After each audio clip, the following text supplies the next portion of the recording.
During the events of Star Rail Fest, Ashvale discovered what the happiness surgery truly entails: implanting the flesh and blood of the abominations of abundance.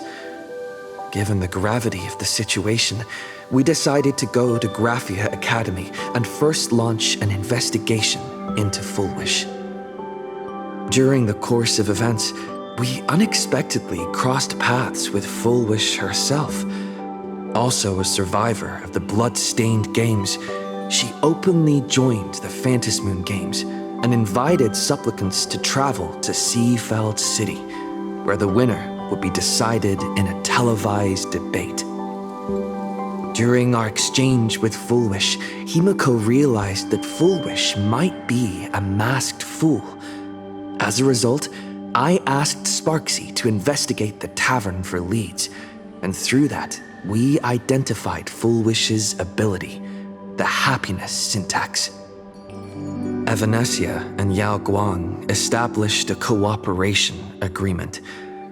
After Evanesia's attempt to assess Fullwish in her capacity as the arbitrator failed, they encountered Blade and his group and learned that the flesh implanted in the happiness surgery originated from Shuhu, an emanator of abundance.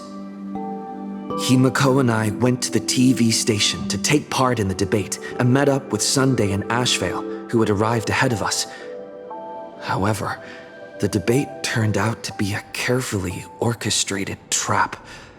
In full view of the public, all those who had undergone the surgery transformed into terrifying monsters, and Fullwish framed both the IPC and the Astral Express as the masterminds behind it all. When the disaster erupted, Evanesia willingly violated a forbidden taboo and revealed the real purpose of the Phantasmoon Games: to suppress the terrifying entity slumbering within Plain Arcadia. Through this act, she unlocked the original power of the ambrosial arbor within herself and intervened in the unfolding situation. At the same time, Silverwolf, entrusted by Pearl, set out to investigate the anomalous signal responsible for the monster's emergence, only to be obstructed by Mr. Meanie. As the force backing Fullwish, he wields tremendous power, powerful enough to interfere with the Stellaron Hunter's script. Meanwhile, Fullwish continued to livestream our movements in the TV tower, distorting the truth by every possible means. Drawing upon the wish power of 200,000 victims, she manifested the Meanie Phantasmoon in an attempt to defeat us individually. Thankfully, Silverwolf regained the power of the Ether cartridge level 999 and dealt with it before it was too late. After overcoming every obstacle in our path, we reached the top of the TV tower and confronted Fullwish head-on. Drawing on the people's wish power, she briefly held the upper hand. Ultimately, I used the Stellaron within me to bear that wish power, thereby stepping onto the path of elation and defeating her once and for all. Even so, those who had undergone the surgery did not recover. At Blade's proposal, everyone joined forces to concentrate all of Shuhu's flesh within his body, freeing the victims from the influence of the happiness surgery. Just when I thought the crisis was over, Evanesia requested that I warn the creator of the world in canvas. According to her, Asat Pramad, the Lord Ravager who once attempted to eliminate Plain Arcadia, has returned again.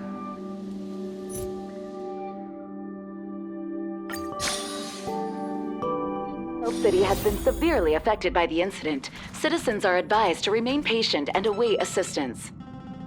Moving on to our special segment, the Phantasmoon Brief.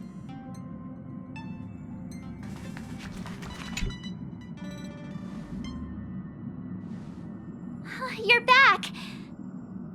The incident that happened at Full Wish TV is causing a huge stir. Come watch the news. Hello, everyone! Welcome to our brand new segment, the Phantom Moon Brief. I'm your host, Poofy. Hi, everyone. This is your old friend, Snowy. Well then, as the Phantom Moon games reach a boiling point, and for reasons that need no explanation, we are now joining Duo Mention TV to bring you live coverage of the latest and most critical news updates. Yes, we are! And after the director of Full Wish TV and sponsor of the Research Society of Happy Smiles, Full Wish announced that she was joining the Phantom Moon Games! That terrifying tragedy of 15 years ago once again swept through the psionic game! The supplicant debate, slated to take place at the Seafeld TV tower, was cut short when out-of-control Imaginée known as Joy Ascendants appeared suddenly and launched an attack. This Imagenesis plague centered on Seafeld City spread rapidly. Even Full Wish herself turned into a monster atop the Seafeld TV tower. As of the latest reports, nearly 200,000 human and Imaginée inhabitants across Plain Arcadia have been affected by the plague. Countless individuals are injured or missing, and total losses are estimated to have reached 8.6 billion credits. And in a chilling echo of the Bloodstained Games 15 years ago, footage left behind by Full Wish points to the disaster as the work of supplicants from beyond the sky. She identified the culprits as the famed cosmic hero, the trailblazer of the Astral Express, and the wanted criminal, Stellaron Hunter Blade, claiming they were responsible for the tragedy.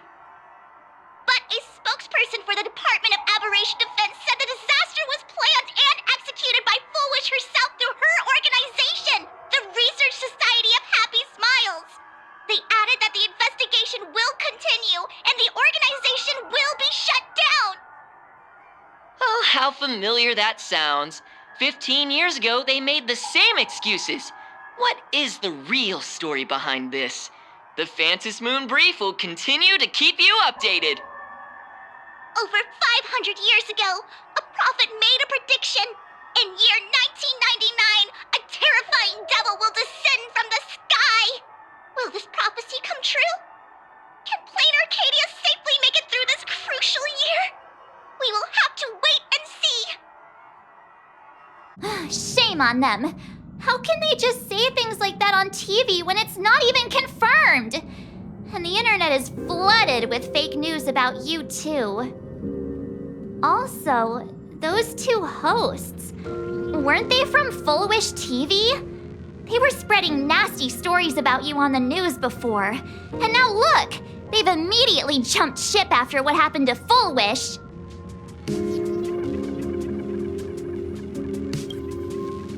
Ever since coming to Plain Arcadia, nothing surprises me anymore. I'm happy you made it back safely, but somehow, you just don't seem quite the same. Oh no. You're trying to grow up and leave me behind. Don't tell me you're becoming the next Don Hung. No!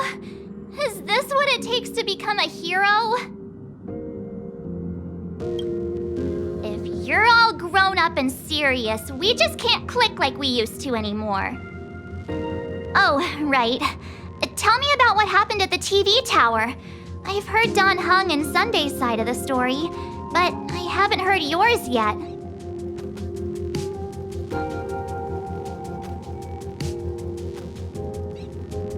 So, Full Wish had people undergo the happiness surgery to implant Shuhu's flesh into their bodies, and that ended up causing this disaster? And you guys stopped the mutation from spreading, but all you managed to do was to temporarily seal Shuhu's flesh inside Blade? And then you mentioned that Nessia, the one we met at Star Rail Fest, is actually the Phantom Moon Games arbitrator? No wonder she could draw a mask for you. And she also asked you to go deep into the world in Canvas to warn... who was it again?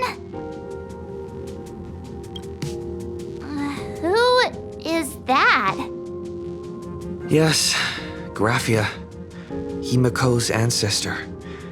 She's an artist from 1,000 years ago. Himiko's ancestor? She's still alive? Wait, that's not even the most important part. Nessia asked you to warn Graphia that the Lord Ravager, Asat Pramod, is back? Oh, why does the Express have such bad luck? By this point, whenever we go on vacation, I'm always ready to deal with random problems. But running into another Lord Ravager while on vacation? This is way over the line. A Lord Ravager, Evanessia's request, Shuhu's flesh and Blade's body, and the unfinished Phantasmoon games. Suddenly, there are so many things to deal with. It feels like we're juggling a bunch of eggs all at once. One slip, and it's all gonna go splat. Are you okay? I wish I were as calm as you. I'm gonna go take a minute and collect myself. So many things to deal with right now. What should I do next?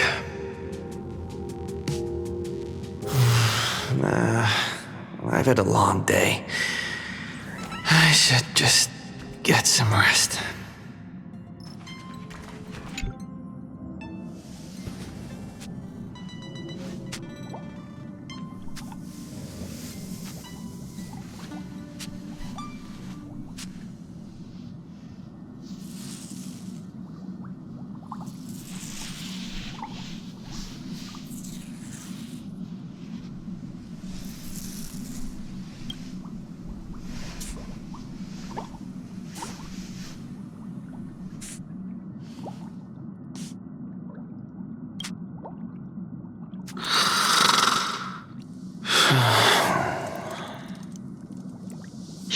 Welt, he's tired. Let him sleep.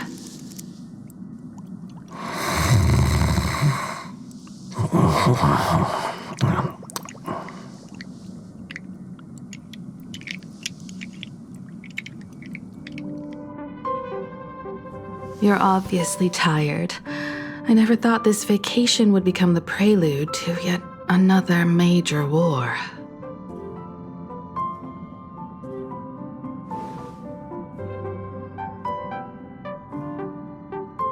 From our very first steps, trouble has always followed the Nameless. But this is way too much. Look at you now. It takes me back to when I first got the Express running again. Aside from Pom Pom, I was the only crew member on board, constantly stretched thin and feeling out of my depth. All I could do was note every problem in the navigation log, one by one. A world's coordinates that needed an update. A glitch in the Express's warp system. The notes were as dense as the coordinates on the astral charts, leaving me completely overwhelmed. Back then, I never imagined the Astral Express would one day have to face a Lord Ravager. But strangely, now that the time has come again, I'm not panicking at all. Come to think of it, it's because of you. Because of all of you. Along the way, we have defeated 2 Lord Ravagers. The Nameless who guided me before I set out once told me, "Keep moving forward, and the obstacles that once felt impossible to conquer will soon be behind you. And along the way, you'll find companions who are just like you." I've seen you grow through the Phantasmoon games, becoming someone others can trust and lean on. And I heard the declaration you made atop the tower. I'm truly proud of you. That's why I want to share a story from the past with you. A promise from 15 years ago.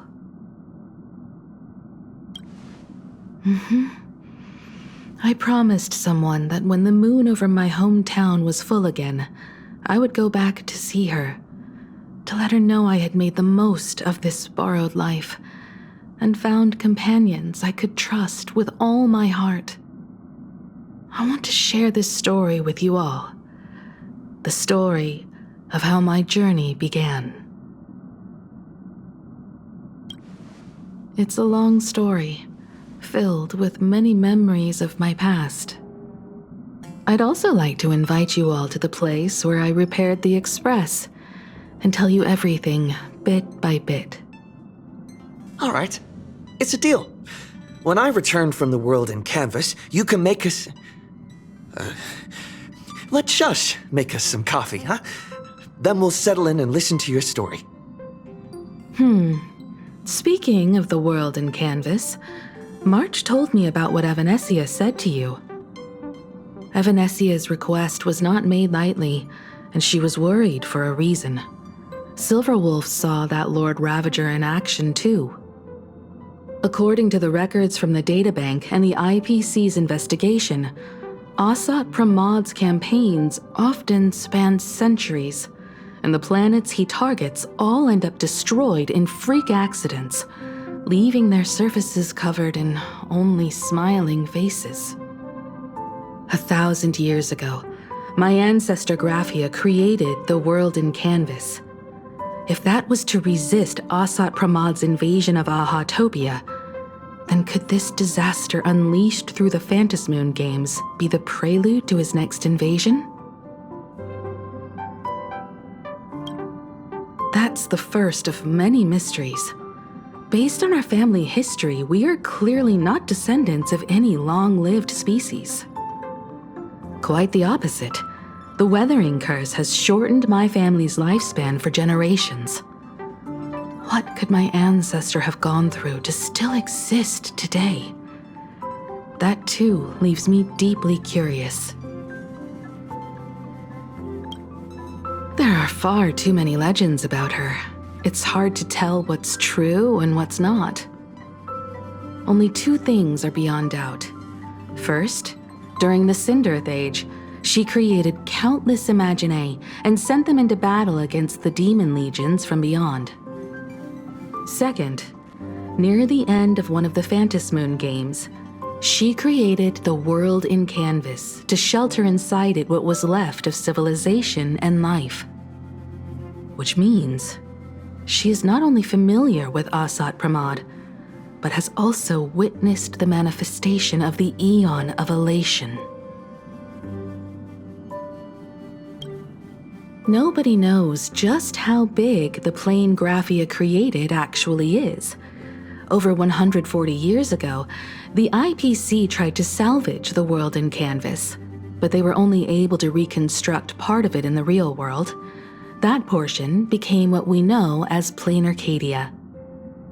Legend has it that Graphia used a vast ocean as her canvas and channeled the power of elation to step into the painting, which means she has not only seen Asat Pramad, but has also seen the Eon of Elation descend in all their glory.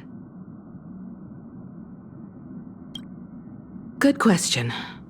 As for who in Plain Arcadia knows Graphia and the world in canvas best, it's probably Pearl. She was sent here by the IPC. She should have some clues to guide us in the right direction.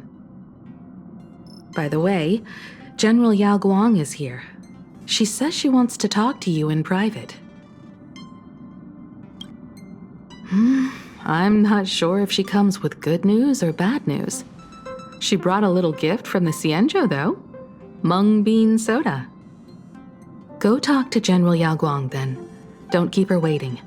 After that, come to the party car and fill us in on your next move.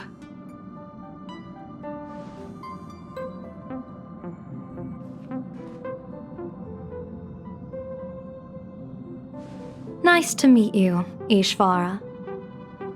I always thought that the arbitrator, Evanescia, would step in and punish Foolish for the disaster she caused. But, to my surprise, it was you who defeated Foolish. In my capacity as an Arbiter General, I extend my deepest gratitude to you for halting the plague and sparing countless lives from suffering. What I am about to tell you is something Evanessia risked breaking the rules to share with me. Please keep it a secret. Not a word of this leaves the Express. Sealed within Ahatopia's core is Ouroboros, the Veracity. You mean the Leviathan that could swallow whole planets? That Ouroboros, the Veracity? Looks like you know a thing or two about Ouroboros. I've seen that terrifying thing in Herta's simulated universe. Rumor has it, they were last seen during the era of the Swarm disaster. They were hardly there to aid the Swarm, but rather to attend a cosmic-level feast, in which the Swarm served merely as appetizers, and the planets they passed were devoured as the main course. No one expected them to be here of all places, sealed away on this very planet after vanishing for years. The true situation remains unknown, but with this information we can understand why Asat Pramod set his sights on this world. Aren't you a little afraid, facing a huge disaster like this? That's impressive, Ishvara. No wonder you survived the calamity of Iron Tomb. Fortune follows when fate hits its lowest ebb. Every crisis comes with an opportunity. Now that we know a force capable of devouring stars is deep in slumber at this planet's core, perhaps we could make it devour the problem inside Blade's body. It might just be a risky path worth taking. Blade has agreed to my proposal and will venture into the world in canvas to seek out the Veracity. From what I've heard, you are going there as well. I cast a divination, and the hexagram shifted between the marsh and fire trigrams, yielding the judgment. Heaven and earth are separate and apart, but the work which they do is the same. In other words, though your paths may differ, they are destined to intersect. A funeral, or an adventure. Will it be a battle with only a 1 in 10 chance of survival to tear away Shuhu's flesh from his body and eliminate the Xianzhou's archenemy? Or will it be a journey in which he settles all grudges and never looks back? It all depends on how he perceives it.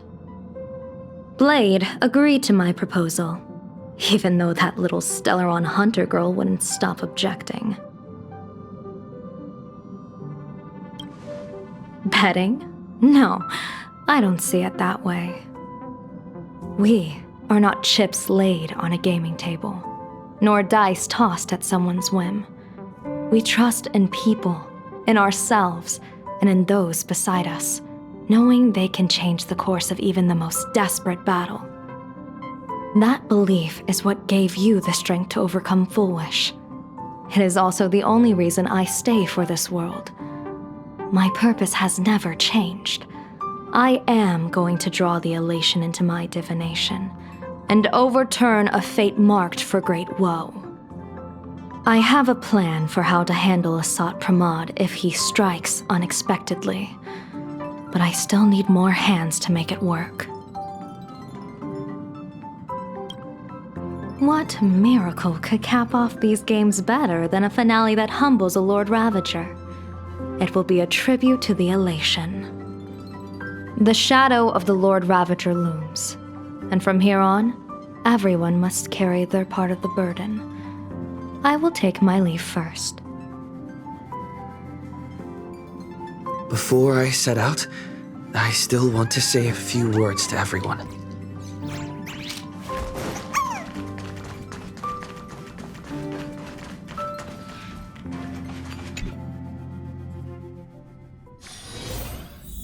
What are they all up to over there?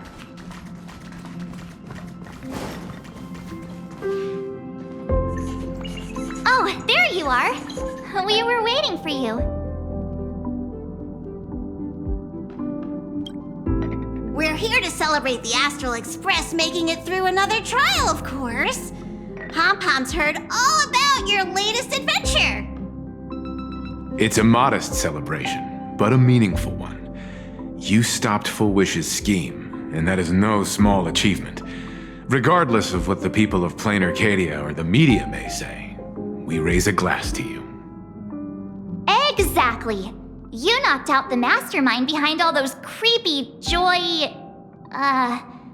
whatever their name is. I didn't get to see it myself, but Don Hung described it for me. You killed it! Your victory gave Blade a chance to free himself from Shuhu's flesh. Thank you. With a Lord Ravager looming on the horizon, everyone will soon be heading off on their own missions. Before that, it felt right to have a small gathering like this. Now, let's make a toast. Here's to everyone who fights to protect this Arcadia. And here's to all of us. The Lord Ravager can throw whatever he wants at us, but I know the Astral Express will keep streaking across the stars. Thank you. All of you. Having you by my side is what gives me the courage to face the future. I'll carry this strength with me through the rest of this journey. Cheers!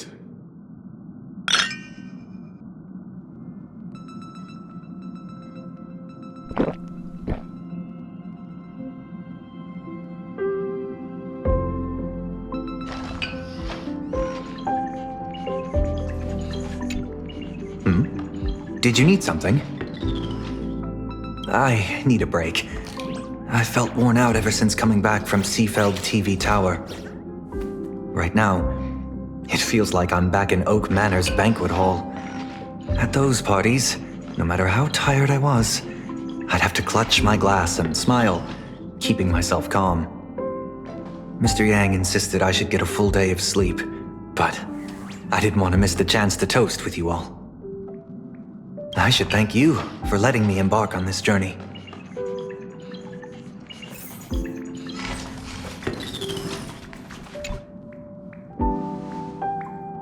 There you are. March and I were talking about you. Yeah, of course. When did Don Hung start expressing his feelings like this? Well, I guess pigs really do fly. This trip to Plain Arcadia is the first time we weren't necessarily working together toward a common goal. You dove into the Phantom Moon games. I crossed paths with that relentless old friend and foe again. As for March, well, she spent her time wandering and eating. Her perfect little vacation. Wait, hold up. How come all I get is wandering and eating? I grabbed plenty of comics as well. I call it cultural exploration. With a little extra time for me to recharge, of course. Right? Now that we're having this little break, it hit me that I might have neglected you and March. Well said. This vacation has expanded my horizons and my stomach capacity. Blade has accepted General Yao Guang's proposal. Perhaps he has finally moved on from past grudges and that abundance curse, and is now ready to do something for himself. It's going to be a path fraught with danger, so I had hoped to accompany him for a bit longer, but he refused. From now on, I will turn my attention to this world. Mr. Yang and I have been asked by General Yao Guang to help with setting up some defensive formations. I've got work to do too. Mr. Ashvale wanted someone to accompany him to the tavern to investigate clues about Asat Pramod. Yours truly figured she'd been resting long enough, and it was time to stretch her legs. So I volunteered. No problem. When you come back, you have to share everything you saw in the world in Canvas.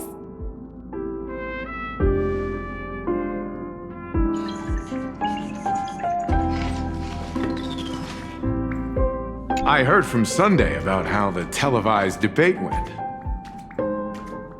We won this battle because of you. When the televised debate began, a crowd outside the station gathered to protest the Astral Express and nearly broke through the barricades. But the moment the Joy Ascendants appeared, they scattered without a second thought. I guess people know deep down which is more dangerous, a made-up villain or an actual threat. But I am more concerned about you. I've seen the footage of your fight with Fullwish. When you returned to the top of the tower, an enormous surge of power seemed to erupt from you. It reminded me a lot of when I saved you at Herta Space Station. Did you tap into the power of the Stellaron? The Stellaron can be awakened by a wish, but its immense power always has a way of warping reality. As the wave of wish power surged toward you, it brought hope and blessings, but also dark intentions and malice. What might it do to the Stellaron? We have no idea. Be careful with this power you have, no matter how tempting it may seem.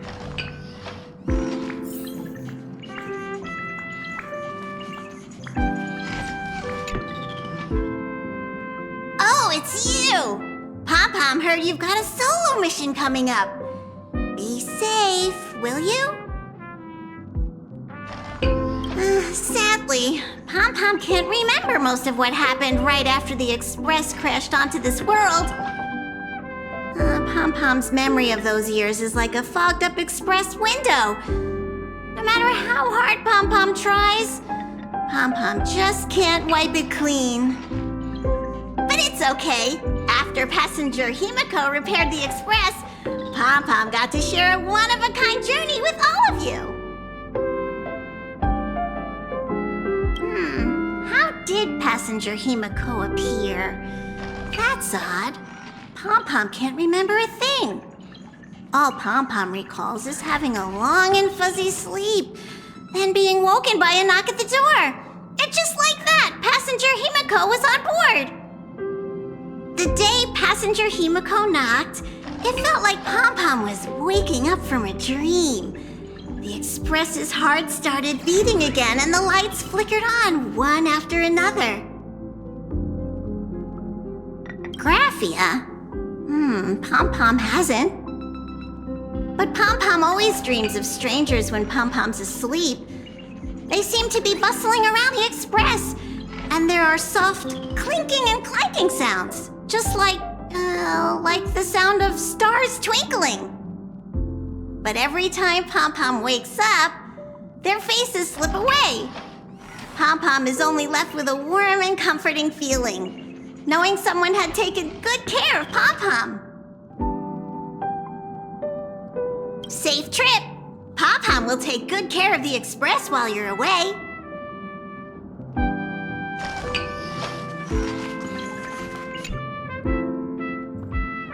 Just in time. I've talked to Madame Pearl. She will handle all the arrangements for your passage, so you can enter the world in Canvas to find my ancestor Graphia. Actually, I hoped you could take some time to rest first. Once you've fully rested, you may make your way to the dock in Seafeld City. Madame Pearl has a special ship waiting for you there. It will take you to the border between this world and the world in Canvas, a place known as Inkford Hermitage. That's your final stop before entering the world in Canvas, a place to gather your supplies and rest up before you set out on the journey ahead. I know you'll have to go alone this time, but I don't think it'll be dangerous. After all, that realm was created by Graphia, my ancestor. The thought of it makes me feel calm, in a strange but comforting way. If you get to meet her, please give her my regards. I am indeed quite curious. I'd love to see this ancestor of mine for myself and hear her story in her own words. But someone must stay here and keep watch.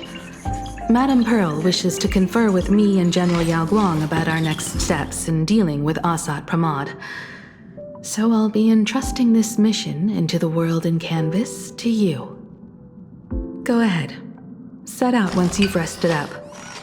I'll be here with Welt and the others, awaiting good news from you.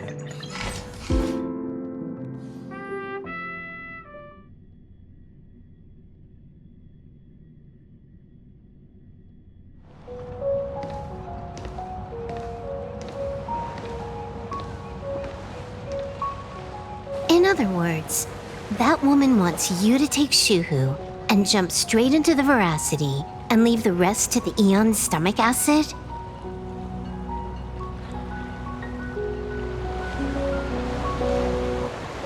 And this is between me and him, right?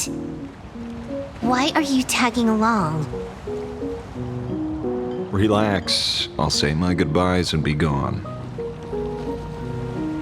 A dignified funeral, If you ask me, this ending is indeed grand enough.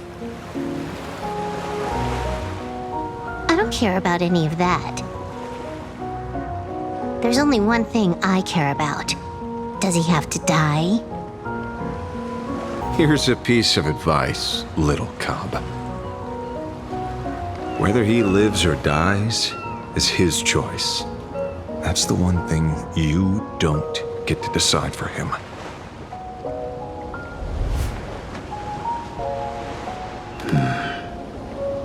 It has landed.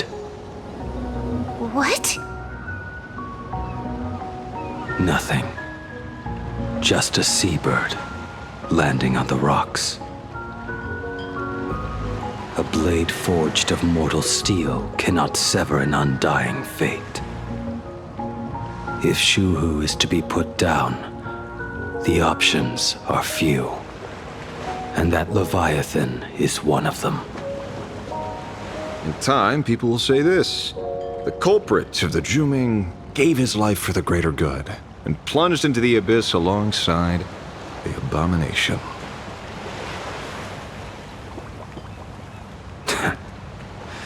I'm not as noble as you make it sound. Many years ago, you invited me to join the Galaxy Rangers.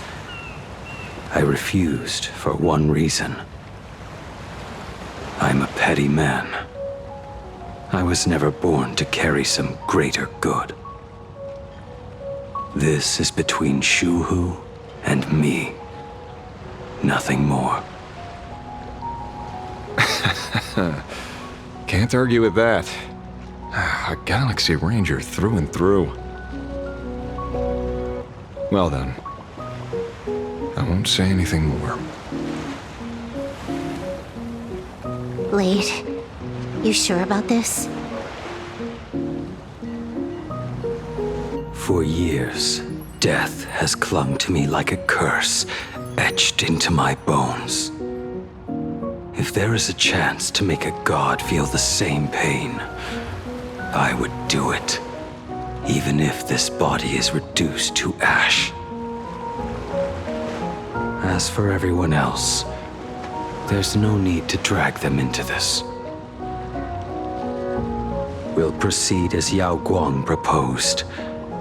Bury Shuhu at the end of the world in canvas, taking me with him, and let the Veracity dissolve us both.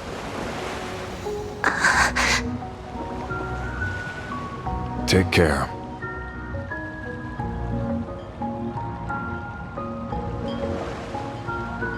How about you stay as well? You might as well see it through to the end with us. Plain Arcadia has bigger problems that need my attention. Your instincts were right. That meanie pulling strings from the shadows is none other than a Sat Pramod. Who else would want to kick a Ha's head like a ball? So, I need to get back and finish my job. Investigating a Lord Ravager sounds like a job you don't come back from. Therefore, it also pays very well. Then here's hoping you live long enough to collect your payment.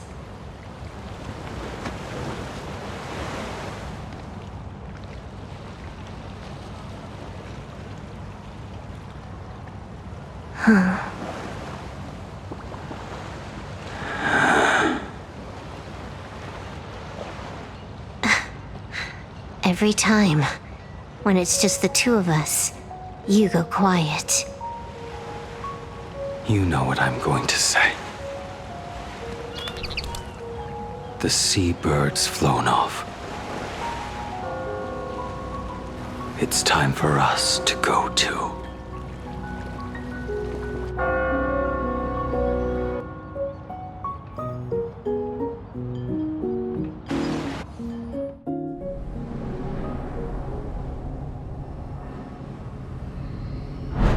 The terror slumbering at the heart of Plain Arcadia is... Ouroboros. After the swarm disaster, the Veracity vanished, never to appear again for more than 700 Amber eras. Their last rumored sighting was 500 years ago. History fictionologists claim that Ouroboros lies in wait at the edge of the cosmos, guarded by their children, awaiting the day of their return. I've heard that story before, but it wasn't about the edge of the cosmos. It was Pier Point. They say that the preservation is nothing more than a facade, and the IPC is, in truth, a cult devoted to the Veracity. Organic life has quite the imagination. They've said other things, too. That Louis Fleming seeks to ascend as the Eon of Wealth. That the Council of Mundanites are mere hounds of Dr. Primitive. That the Marketing Development Department colludes with the destruction, turning a blind eye to the spread of Stellarons. Such rumors are endless. I believe the General should be able to tell which are true and which are not. I've never heard the last one, so let's assume it's the only one that's true.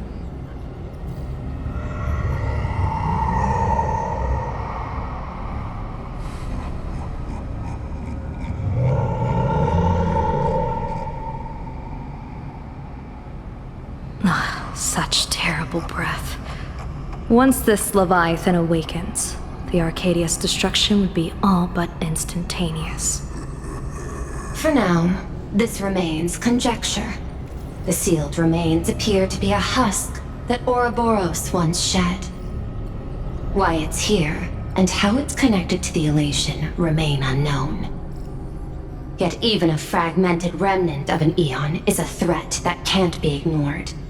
The calamity of the Leviathan must not be allowed to re-emerge in this world.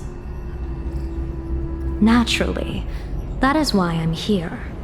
And it's about time for the two Nameless to arrive. Oh, you're just on time.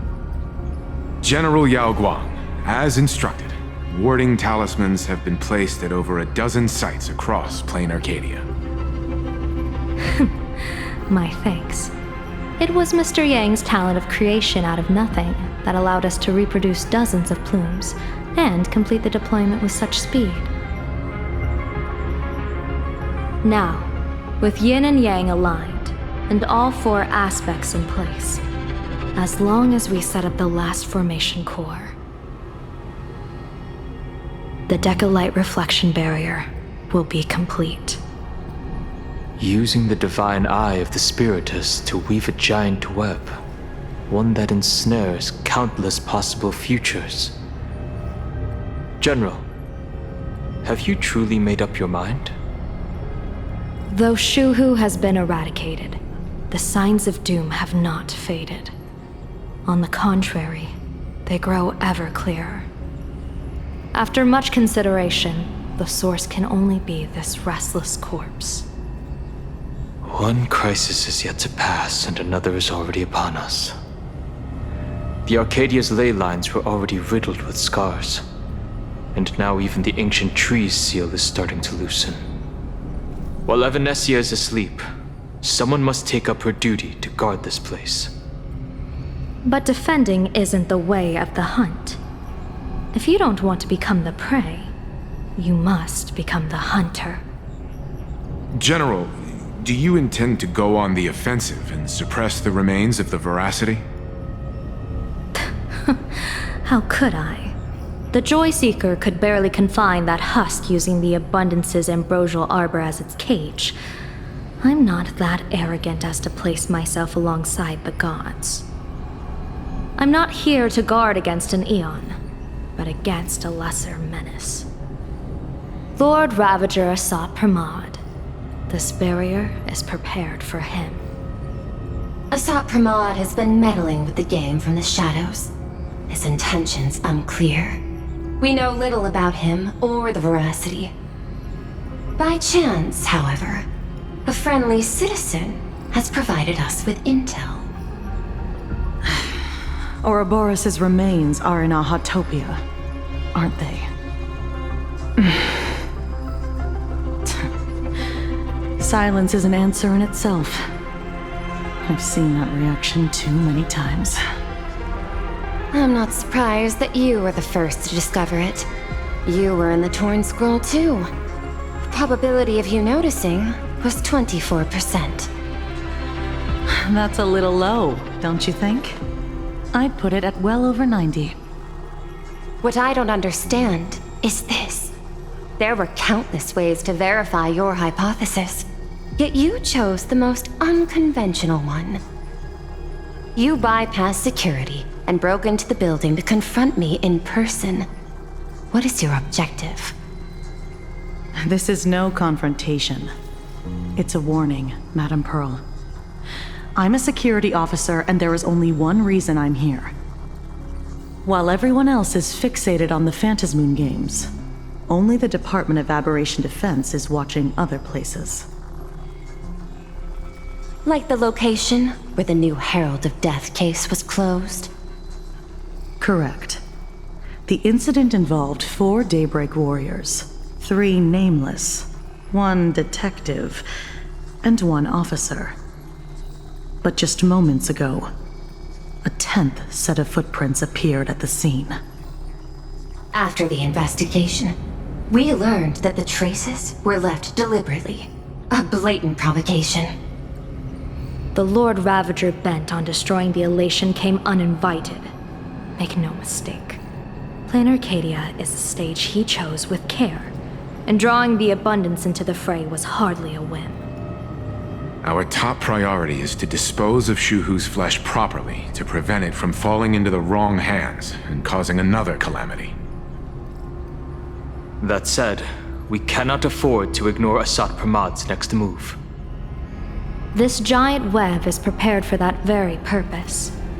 Once the entire planet is folded into the divination's trajectory, under the gaze of the Omnitia, all possibilities will be laid bare.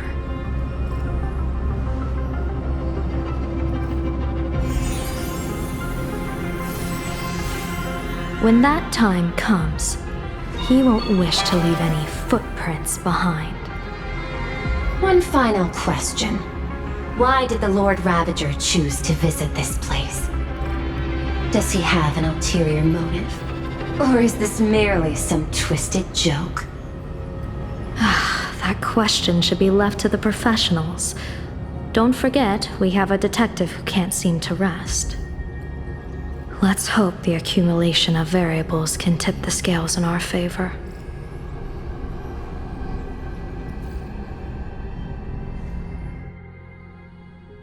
And so the people set out, and the gondola, bound for distant lands, set sail. At the end of the world, the elation once again declared war upon the Veracity.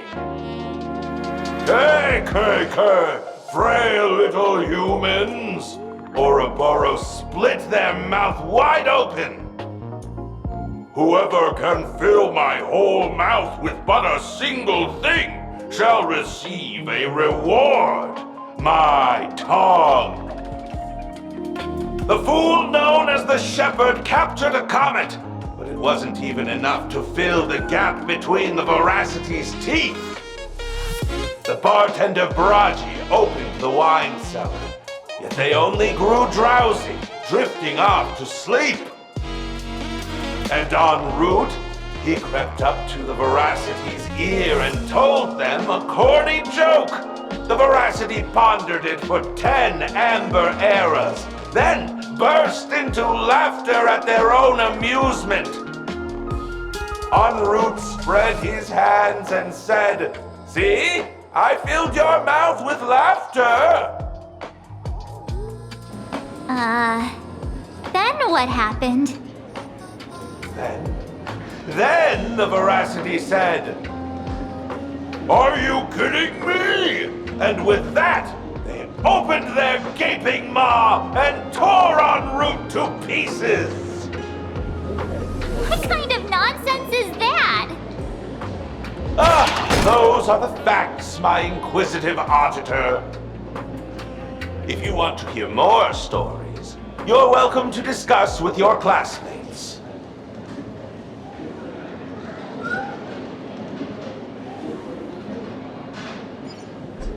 We came here to investigate the Veracity and Asat Pramod, but all we got were stories that only a 3-year-old would believe.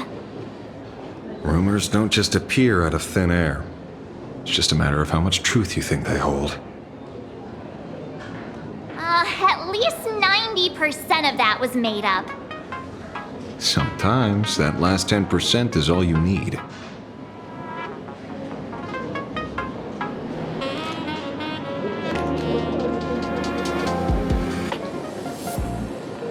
Oh, plenty of bystanders around.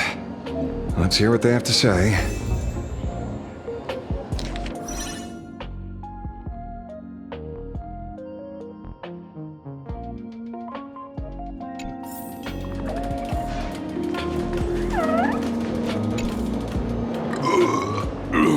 You two asking about the Veracity? You thinking about walking that path? Walk the path of Veracity? Do I need to eat everything in sight? You got it! Kids always dream big. Some are bulldozers, some are monsters, and I am Ouroboros! And the man. Ugh, can you talk normal? Stop gulping for air. I swore to become a Veracity Path Strider. I eat everything. Tasty, nasty, anything I could chew.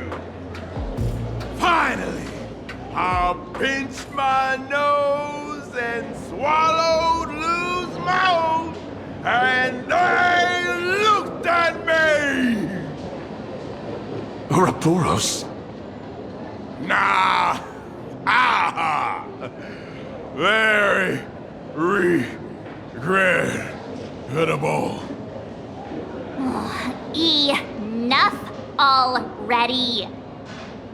I'm telling you, it was all bluffing. The fools didn't lose. En route and Dorothy, when the Veracity wasn't looking, roll up their skin like a crepe, snatched it up and bolted. Then poof, they were gone. Even Comic-Con Collective don't got a Veracity card. Well, I already filed a formal complaint with the organizers. You should be putting this much effort into your studies!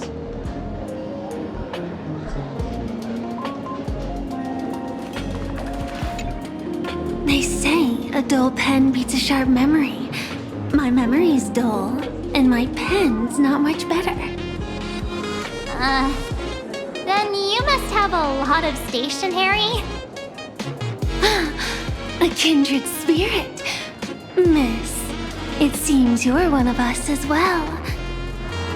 I've met far too many fools who can't even read.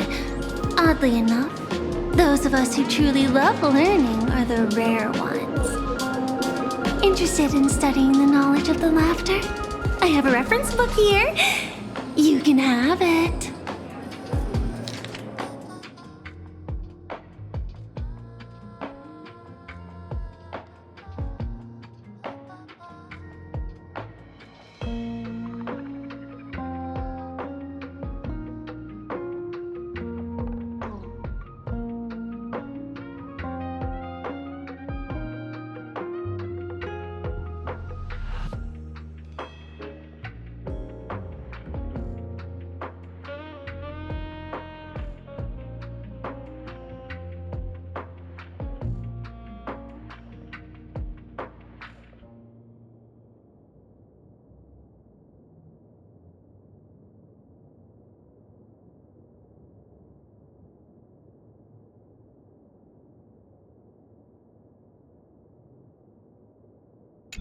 This feels completely made up. But, thanks anyway. Oh, please. Thank the seniors. To compile this book, they offended every eon they possibly could, and narrowly escaped death at the hands of each and every one of them. As for me, I'm just the one who keeps the books circulating. Hey, friends! How was your first day of school? Where were you just now? You opened the door for us and just disappeared. Don't tell me you're up to something again. Oh, still doubting me? You're breaking Sparkskull's heart here. That whole foolish thing. I took on every emoji in the tavern by myself, fought them all the way to the end of the world, and even wore my mask down to nothing! But honestly, this place runs on rumors. Aha is being chased by the veracity. Aha chases the veracity. We won't get anywhere following stories like this. Let's go through what we know so far.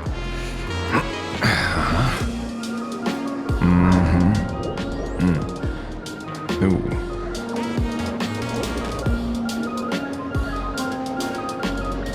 Yeah, it's a complete mess. So, after a bit of thought, Lady Sparksy came up with a brilliant idea. I borrowed a nifty little gadget from a friend. The Unreal Sparks and Spark! No idea how it works, but apparently this light bulb makes you smarter the moment you put it on. Does this friend know you borrowed it? The Subpramod has a gun to our heads, and this is what you're worried about? He'll find out one day. Well then, I'll go first. It, doesn't look very reliable. Are you sure about this? No worries. If anything goes wrong, the friend in my head will protect me.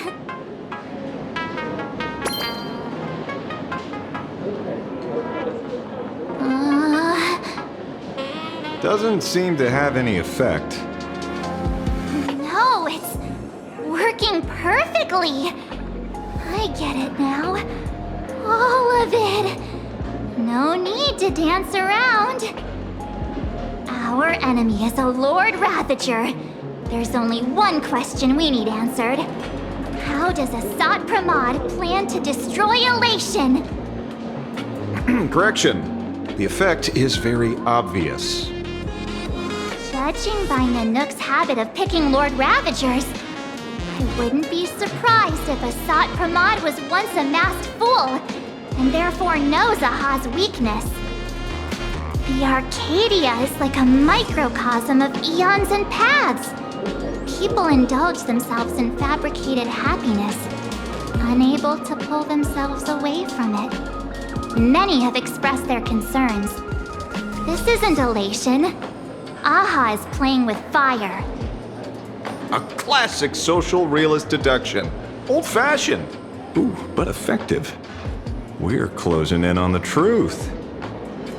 Yes, the answer is all but revealed. You are Asat Pramod, Sparksy. Do you have evidence?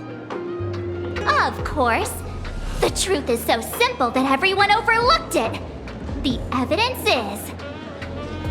you were the first person I met when I got off the express. If I am Asat Pramod, would you and Grey Hair have been able to walk out of the school alive?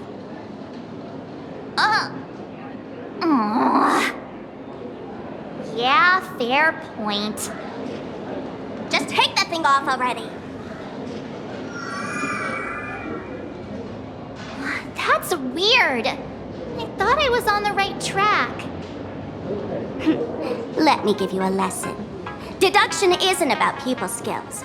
It's about smart tricks and flawless logic.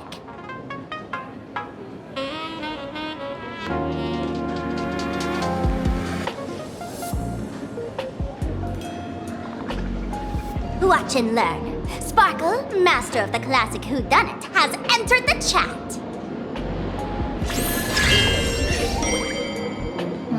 You changed your clothes just for this? First of all, Ouroboros likes to eat. Secondly, whatever they eat disappears completely. Therefore, veracity is also a form of distraction. This is the classic mystery of one culprit, two identities. The one trying to kill elation is... the Lord Rapture, Asat Pramod, played by the Veracity! What am I even saying? Classic whodunit? This is more like a classic Who's the Dummy. I get it now. All this thing does is make wild guesses sound reasonable. So far, that's the most accurate piece of information we've gotten. No need to be so serious, Detective. Why don't you show us what you've got? By the way, what type of detective are you? Me? I'm the tough guy type. I don't waste time on useless details. I aim straight at the heart of the problem. You're not wrong. Asat Pramod is Nanook's weapon to assassinate Aha. Whatever his plan may be, the target doesn't change. Remember, as far as humanity knows, there are only 3 ways an Eon can fall. A broader path engulfs a narrower one. Divine warfare between eons, and the third one. What was it again? Forcing an Eon to turn away from their own path. Whichever it is, none of it sounds remotely connected to Plain Arcadia. So, what makes you so certain Asat Pramod is here on business, not on vacation? Because we folks just dug up one heck of a treasure from underground. And in the stories tied to them, we've unearthed more than a few names worth paying attention to.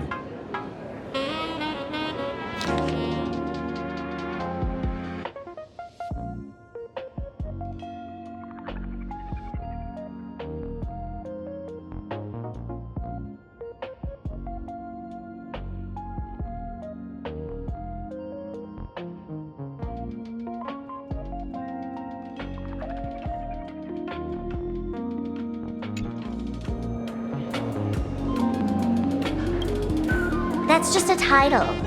Anyone with a girlish heart can call themselves Dorothy. Between you and me, Director Sparkle used that name once too. Guess when? Looks like this clue has little value to it. An old pal who can't stop lying. He goes on and on about death being a solitary feast, but I just saw him last week, alive. I see you're acquainted. Please, introduce us sometime. Barachi? Forget it!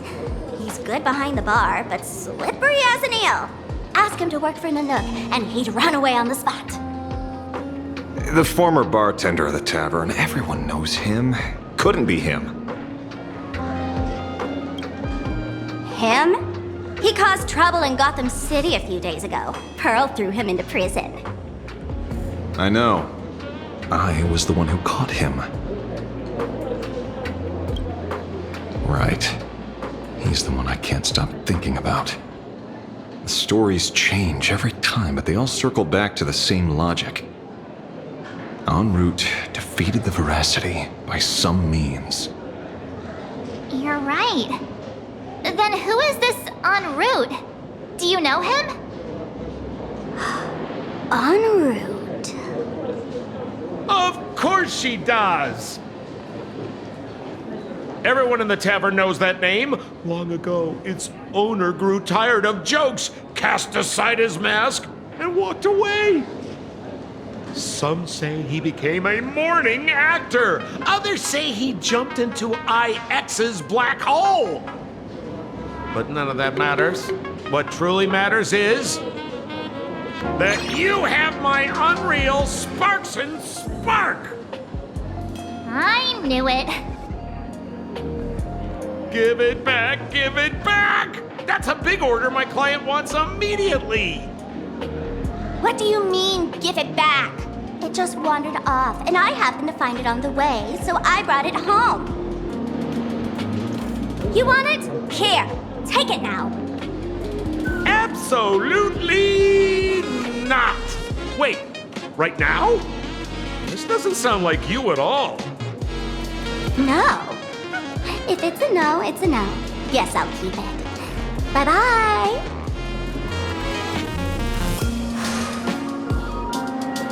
Get back here! Sir, do you need to hire a private detective? Hey! Can you catch her for me? Of course. I'll have that thing returned to you safe and sound in half a day. But, in exchange, I'd like you to elaborate a bit more on what you were saying. Oh, so that's why you're here. Now, old Sempo's intel isn't cheap. Waiving the fee won't quite cut it, will it? Name your price. Put it on Pearl's tab. Ha! Just kidding. Money talks boring. Besides, the Astral Express and I go way back. Oh, and I wouldn't scam you two. The en route you're looking for lives up to the name. There's nowhere he can't reach. Only places he hasn't been yet.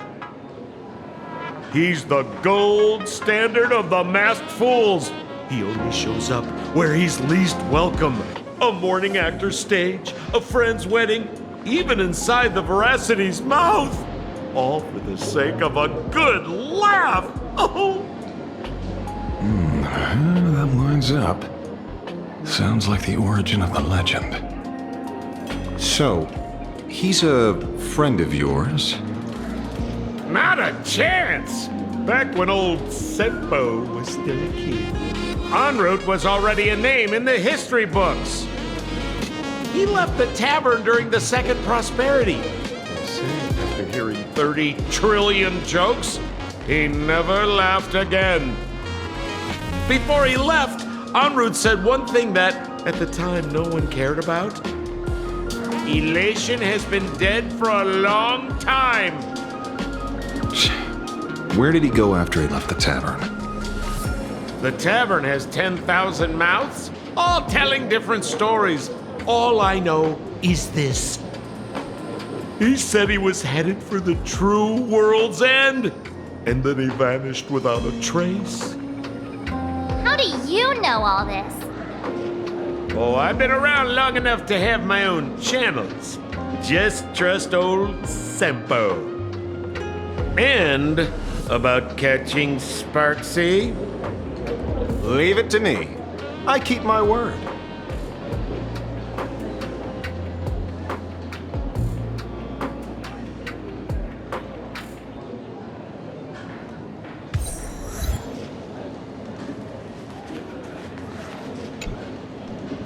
See? You only need that 10% of the story to be true.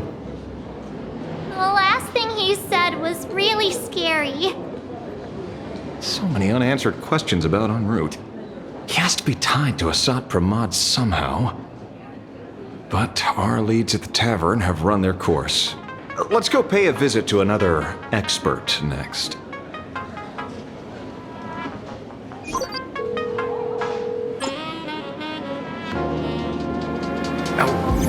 Speak of the devil. Only a Cianjo general could have arranged something like this, I suppose. I'm surprised as well. You've only just left Amphorius, and already you've managed to draw the attention of another Lord Ravager. Miss Ron May? And Miss Ting Yoon? We're here by General Yao Guang's request. It seems we arrived just in time. At first, I only came because the Shenzhou extended an invitation, and it seemed impolite to refuse. Now that I'm here, I see it was well worth the trip. So, let me get to the point. Ouroboros has long been dead. Their death was merely buried beneath layers of secrecy. Hardly surprising. They disappeared after the swarm disaster, and there are many different opinions on where they went.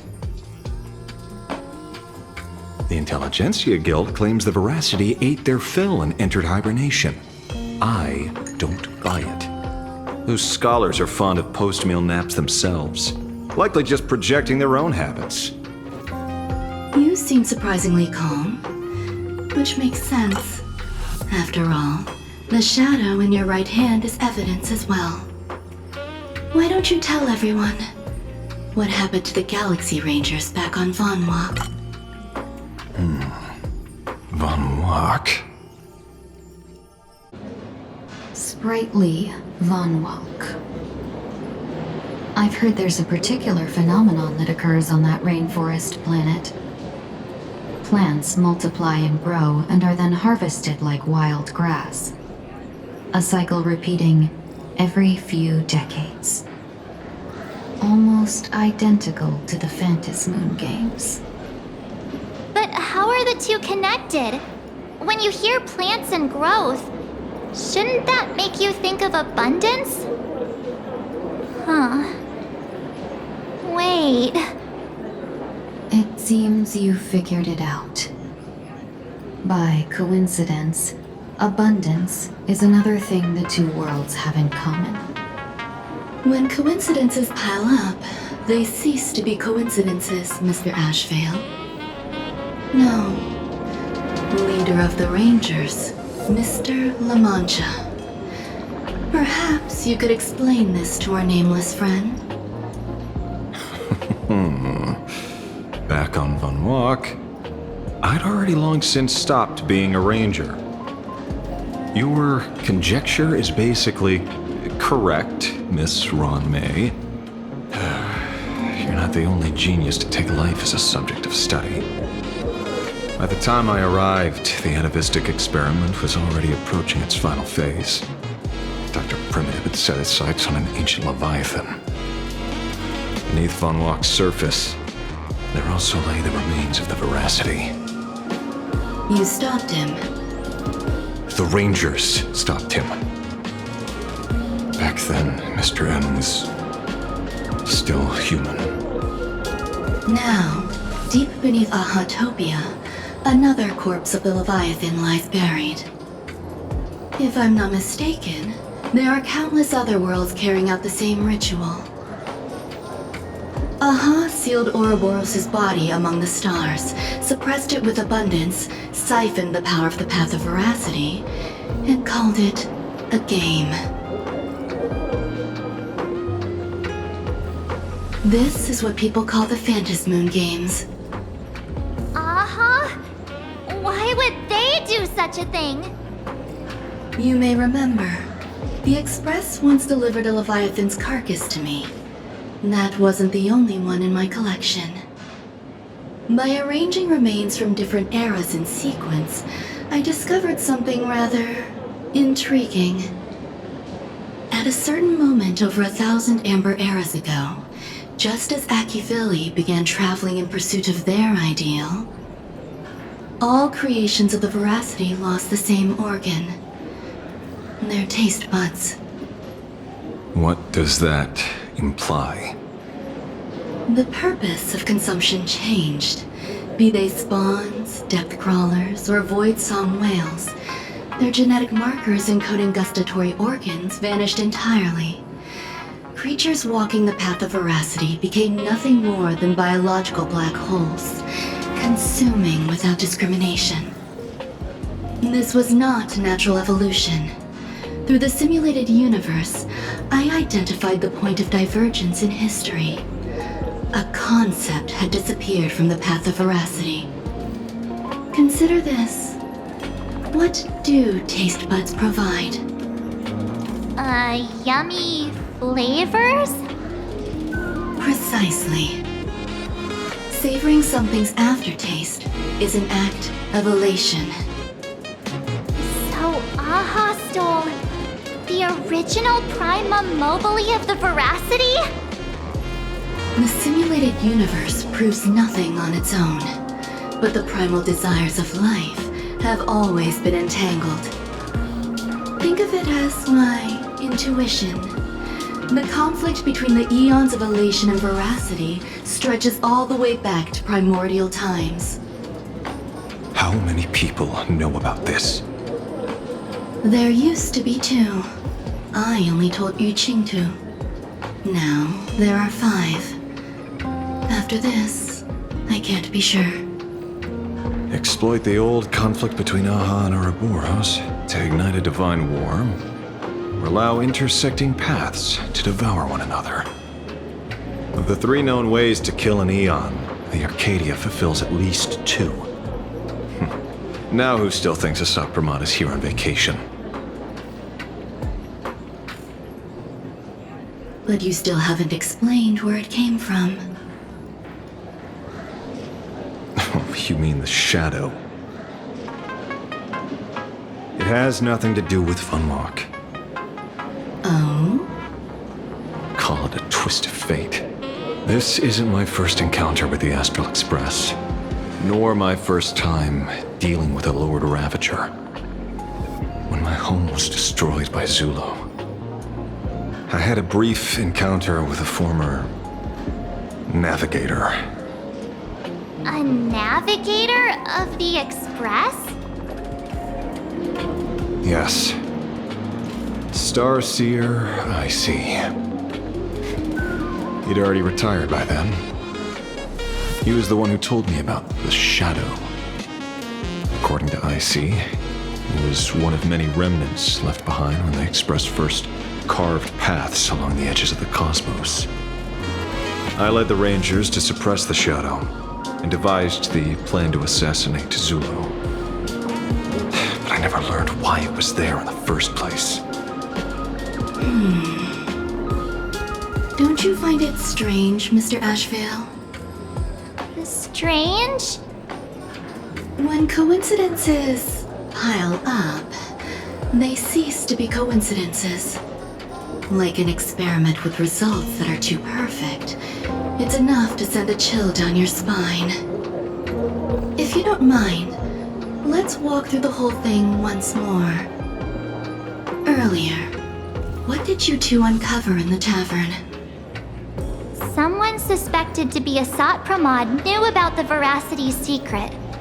Before disappearing, he said he was headed for the end of the world. And then? Who did he say the shadow belonged to? a former navigator. The shadow was a remnant left behind when he charted the cosmos. If the world's end isn't the tavern, then where is it? I don't know if anyone can answer that question. Not even Akivili. Wait. Don't tell me. En route only goes where he isn't welcome. After leaving the tavern, he went to the Astral Express. The detective game is over.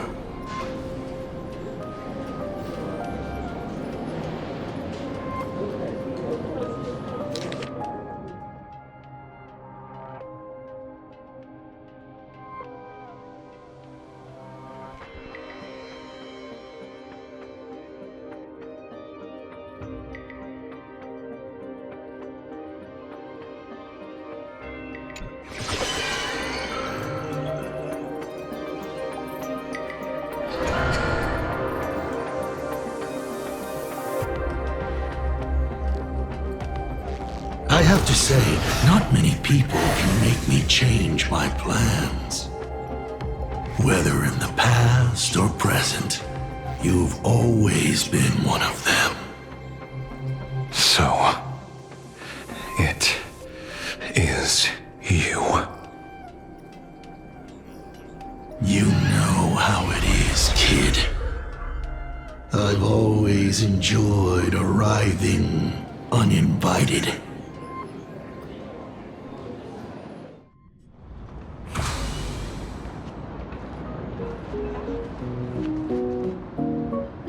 Pearl said she would arrange a ferry to pick us up at the Seafeld City dock. The place we're going to holds clues about Graphia? Really? Validate your own ticket before boarding and be a model passenger. We wish you a pleasant journey.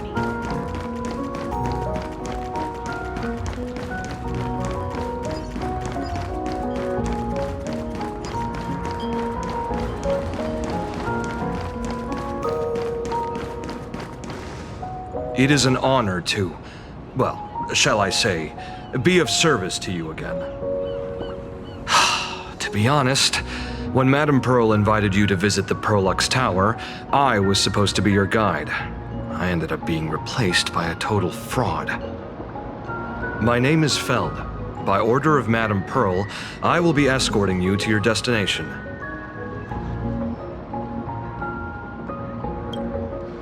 You are too kind. I followed the battle in Seafeld City very closely. Serving a hero such as yourself is a true privilege. I assume Madame Pearl has already briefed you on our destination? I see. It so happens that Madame Pearl is tied up with an unforeseen event, so allow me to brief you in her stead.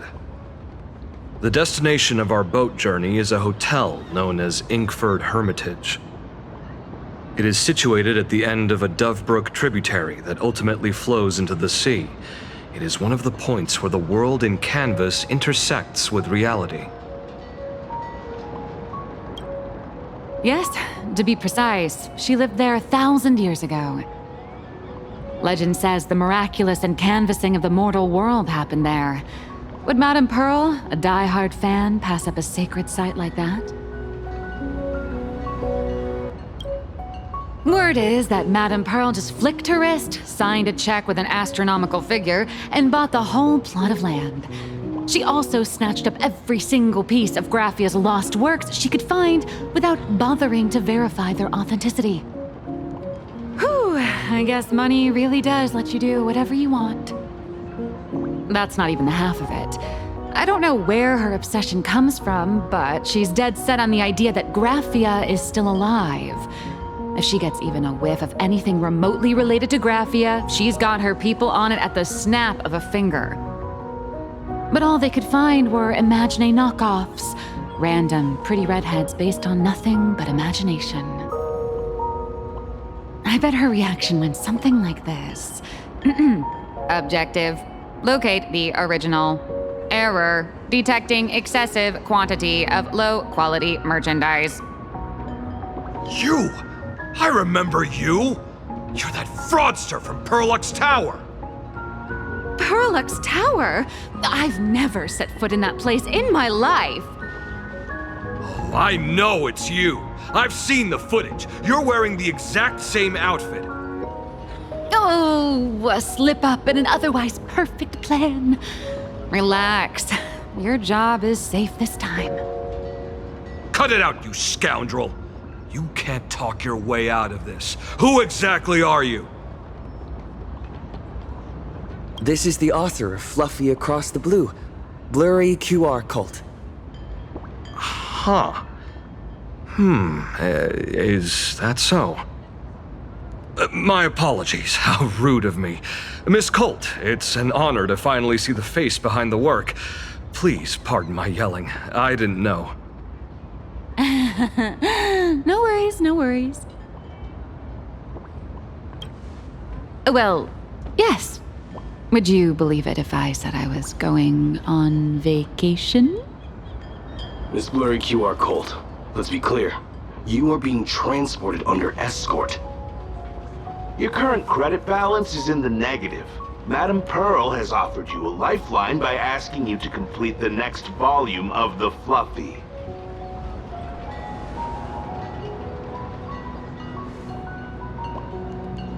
Whoa, this is not my fault. Remember Alloy King Pom Pom from Perlux Tower? I tried to put everything on Pearl's tab, but she found out and charged it back to me. Who knew a figurine could be so expensive? It cost me more than my entire savings. Hey, I pay for my own meals. Is that so shocking to you? Is it? So you're escorting her to, shall we say, an intensive creative retreat? Correct. The objective is to deliver the manuscript and clear her debts. The estimated duration is 56 days. Hear that? It's not a hotel. It's hell, where you get whipped for not finishing your scripts on time.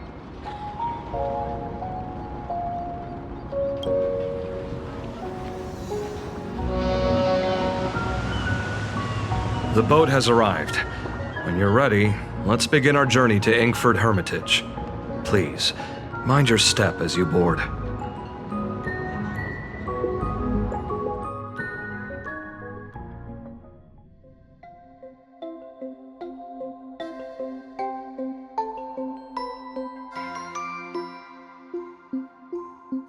We have arrived.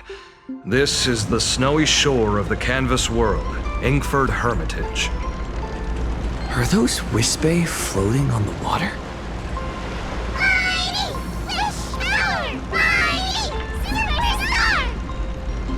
Oh dear, there are so many Wispe. They are blocking the boat's route. But no need to panic. Please follow my lead. We have now arrived at Hermitage Port. Please make sure you have all of your belongings with you, and watch your step while disembarking. Thank you for traveling on this void liner.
safe docking.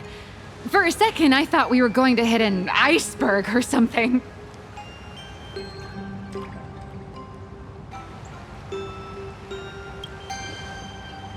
They probably sensed your wish power. You are the Phantas Moon Games superstar, no? Look! One's trying to hitch a ride on you.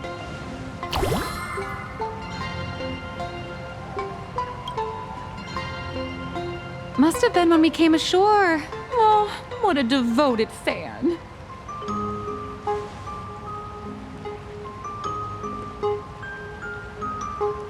Everyone, welcome to Inkford Hermitage. I was imagining a Benzai Tengoku style manor or something. So you demolished your idol's old residence and replaced it with a luxury hotel. Of course not. Benzai Tengoku vanished more than 1,000 years ago. The original structure is long lost to time. The IPC only chose this location because this is one of the weakest points between reality and the world in canvas. Many Imaginae are born every day, but just as many ancient lineages of Imaginae hide themselves away in the world in canvas once their wish power dry up, or as they grow weary of the mortal world. This is the final stop before they enter the world in canvas, and this is where they bid farewell to reality.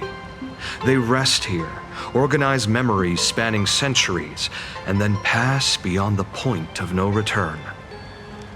Rumor has it that Graphia's soul appears from time to time to guide these weary Imaginae on their path.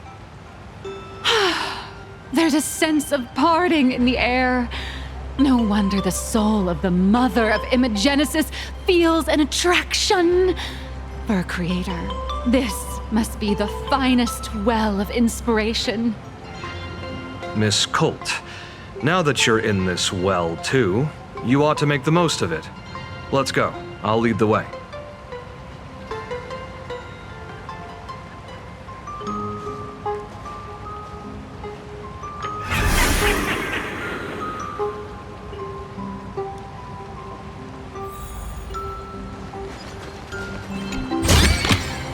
I've appraised it all.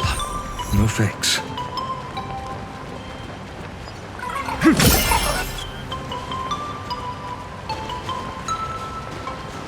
Is that... Ah, the golden tree in the distance. Is this also a blessing of the Trailblaze?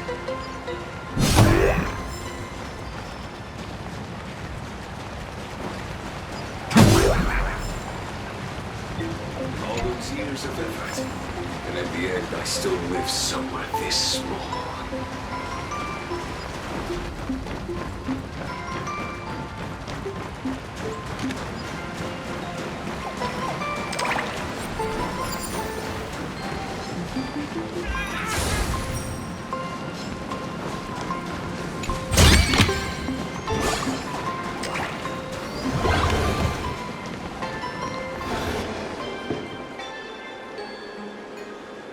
We have arrived.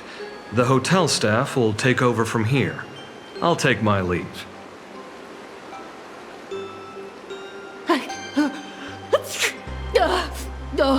It's freezing.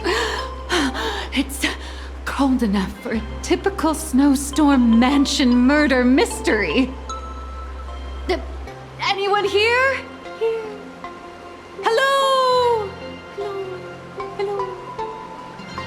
Honored guests, my apologies for the late welcome.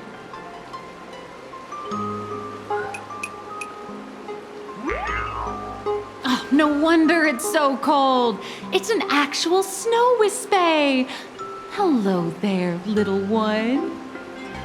I am the lobby manager, Casper. You have a very high body temperature. Please, try not to overheat the room. Allow me to introduce myself. I am the popular comic artist, Bluria. The former comic artist, Miss Nihilux. Oh, my true name is gone, just like that. Oh wait, did you say former? The big shots upstairs gave me a heads up. You are now an asset of Perlux Corp. You'll be staying here until you finish your next volume.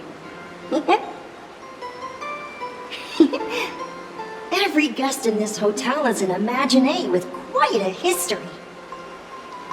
That Arcadian over there? That's a former superhero. Which one? Never heard of him. That one over there is one of the oldest strangelings. They're a former Kappa. These days, they work as the hot springs manager. A Kappa? Didn't that lineage of Imaginé go extinct when the IPC first arrived? There are still a few survivors that slipped through the net. As for Casper myself, I am a former frost giant. Little old me was once a tall, mighty, and majestic giant. Of course, that was back in the Cinder Age. So you're basically an antique who knows a bunch of old secrets. What corner did they dig you out of? From a block of ice. It is sad how a giant block of ice melts into tiny pieces over time. I have forgotten the names of most of my friends. And I have not tasted a crispy, charred Void Ranger in a long, long while now.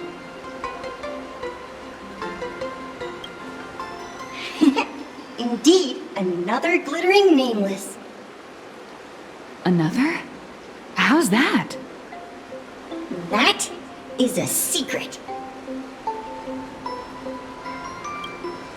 Sightings of Lady Graphia are as common as the snowflakes here. Ever since the news spread that her soul would reside at the hotel, all those Imaginé who mimic her and the weirdos who insist they have a connection to her have flocked here. You see, they all claim they have some sort of connection to her, or hold some secret about her. I bet they're just trying to scam people out of wish power and credits. Just like all those people who swear they're AHA. You're not wrong. But whenever the higher-ups ask for a report, little old Casper here can always pad it out and hand over a long list of names. Nameless, good luck with your inquiries. Bye now.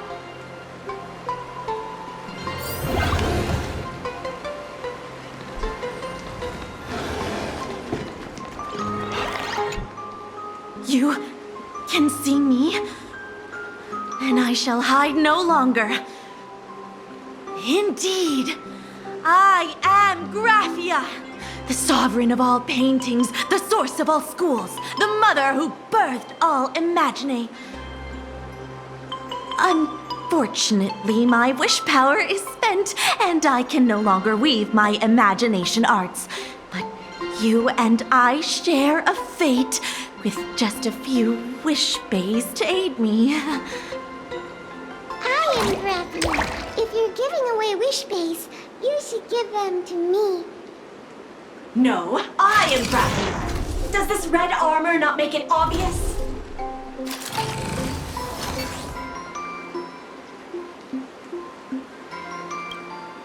I don't care which.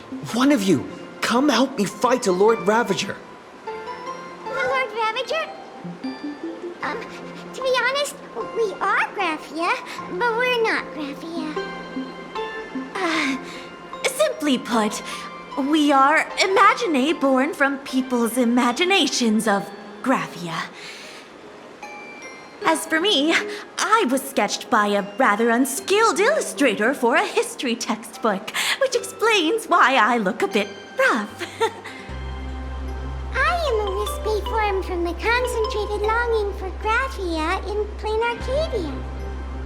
I am the armored goddess Graphia from the 52-episode animated series Apocalypse of Ashes, Mecha Wars. Care to witness my signature move? Dance of the Inkblade?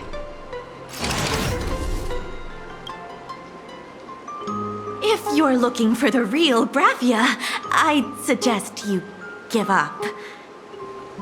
I've seen countless Imaginae on the verge of exhausting their wish power, begging the mother of Imagenesis to extend their lives with her paintbrush. Not a single one has ever succeeded.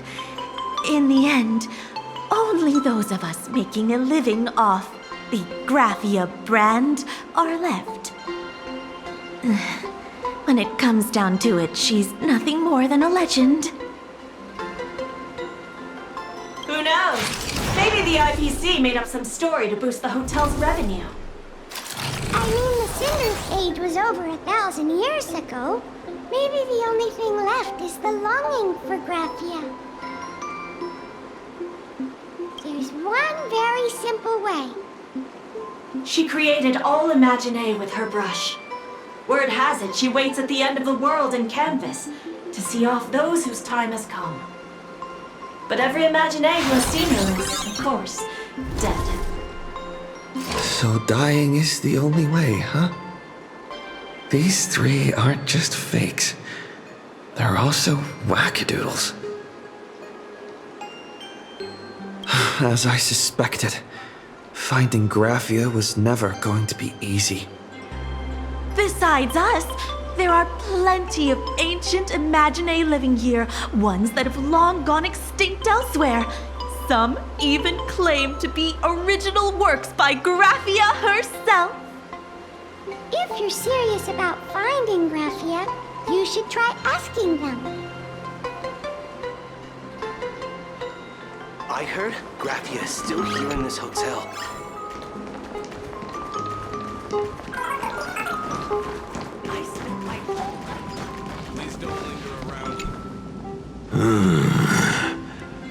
I sense more stray thoughts and disturbance in the water. The Imaginae of today are far too restless.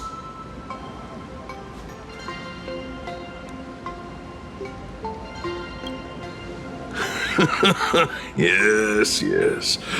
This old soul is just scraping by with what little talent I have left. The humans here call me Sudscour, a filthy name, but fitting for this frail and wretched form. Are you here at the hot springs to wash away your stray thoughts? Or just to chat with the last kappa of Ahatopia? As you see, my kin have either been swallowed by the muddy currents or have fled into the canvas. Long, long ago, my people lived in every river and pond in Ahatopia. We tended the crops for the artists, and in return, they painted our descendants into existence.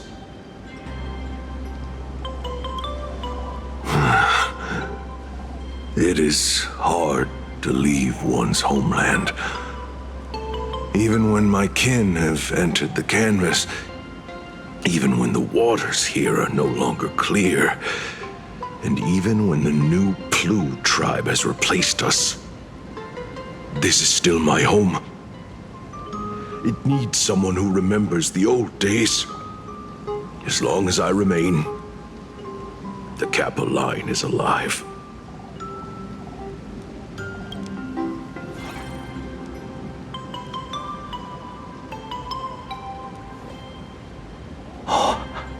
Lady Graphia is the one who guided all Imaginae. Her name shines like moonlight through my dimming memories. Back then, the demons from beyond swept in like a dark tide. The filth and flames they brought could turn even the clearest stream into a toxic swamp. We Kappa were weak and could only shiver at the bottom of the rivers, but it was Lady Graphia who found us. She encouraged us, saying that every drop of clean water held power against the darkness. She taught us how to use water to protect the displaced mortals and wash away those impure monsters. Though our impact was limited, that was the most heroic era for my kind. Legend says that when she was a painter, she was a woman of radiant beauty. But in my fading memories, on the battlefield, she was a warrior with flowing red hair and pigment-stained armor. Some say she fought like a demon, but to me, her eyes shone brighter than the smoothest river stone. If you seek clues regarding Lady Graphia, you should visit the mountain behind the hotel. There are atonement statues left by Imagine there, filled with their prayers. It is also the site of Graphia's former residence. Casper likes to wander around there.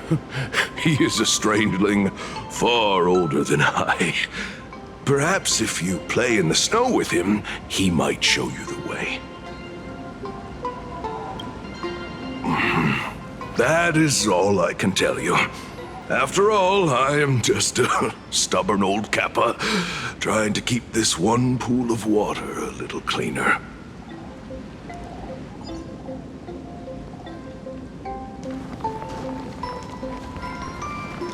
I spent my whole life doing hard labor in a So, you're here looking for Graphia's whereabouts on behalf of that Intellitron executive. I think it's unlikely that the mother of Imagenesis will see her.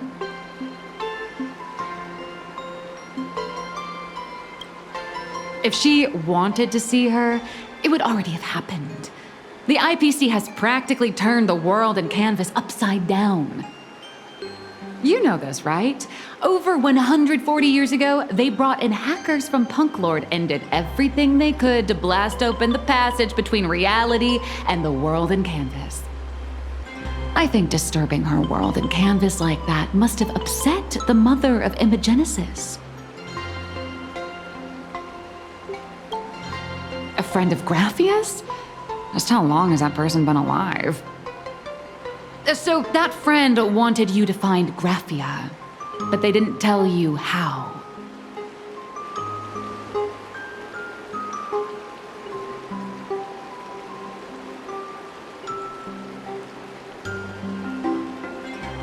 The only thing Avanesia left that could be a token is the mask she painted herself, right?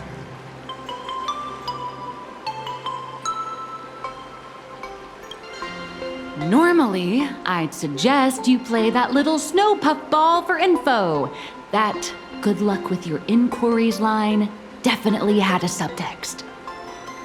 But since you're asking for a bright idea, you must have heard that in a certain corner of the universe, there's a mysterious ritual that can summon historical figures to the present day.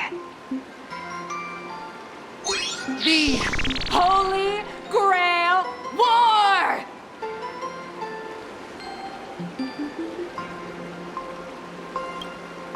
Oh, right! That was your big adventure in Penacony. Oh, how nice. I hope Plain Arcadia holds one too. Then I don't need to explain the method. First, we need a catalyst. Do you have Graphia's brush or palette? Doesn't look like it. No matter, Miss Cult has got you covered. We use ley line resonance. This hotel is built on Graphia's former home. It still has a connection to her, like that vibrant golden tree.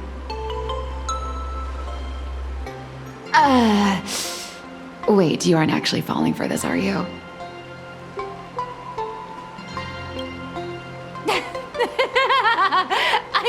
I was just kidding.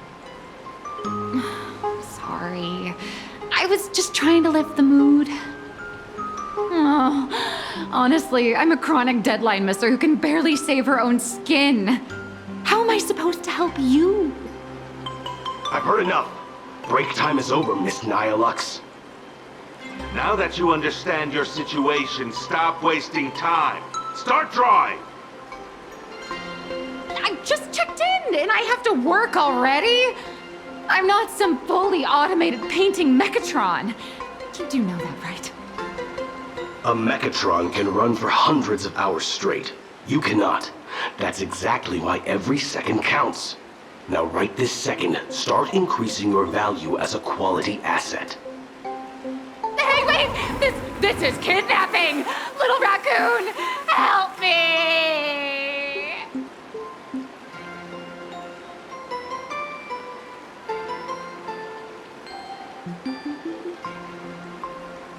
Nihilux has a point.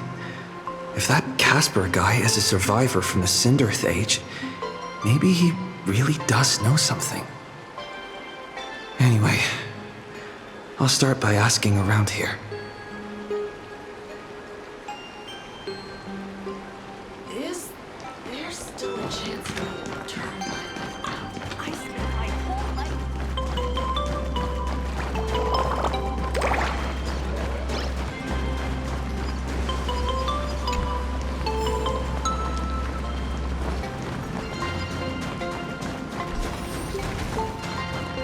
Casper?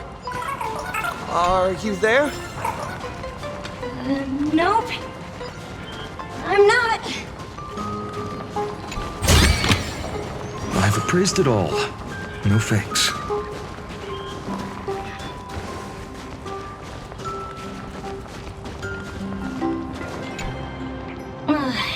You found me, current nameless. I knew you'd come to ask about Lady Graphia. But if I try too hard to remember things from such a long, long time ago, my soft, squishy head starts to throb, and then I start melting. Drip, drop, drip, drop. So much of my memory feels like it's shrouded in a blizzard, and I can't see anything clearly. I'm sorry, but I don't think I can help you. A snowball fight?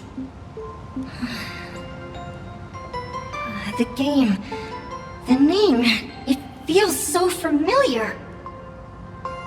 It feels like I had snowball fights every single day a long time ago. Shaping the snow into balls and flinging them at whatever strange intruders came barging in. Well then, come at me, Nameless. I'm a snowball fight veteran. I won't lose.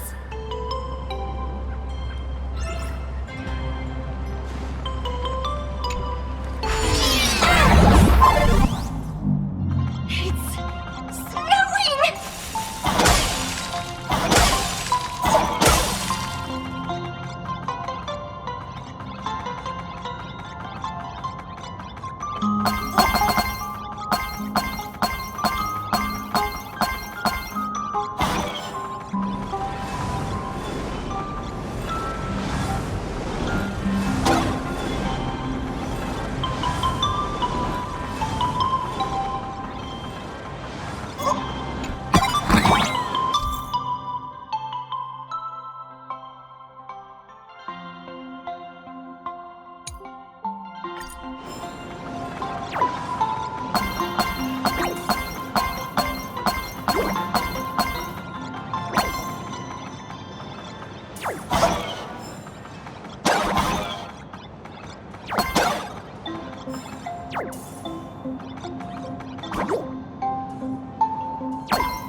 You'd better be good at dodging, Nameless!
Things from the Cinderth Age are still a bit blurry.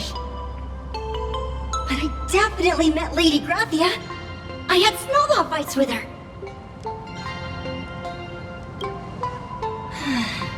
She was a great painter who led us in snowball fights. She'd even paint portraits for everyone. Back then, when we wanted to see her, we'd go to her doorstep, light the ground lamps, and shout, "Snowball fight!"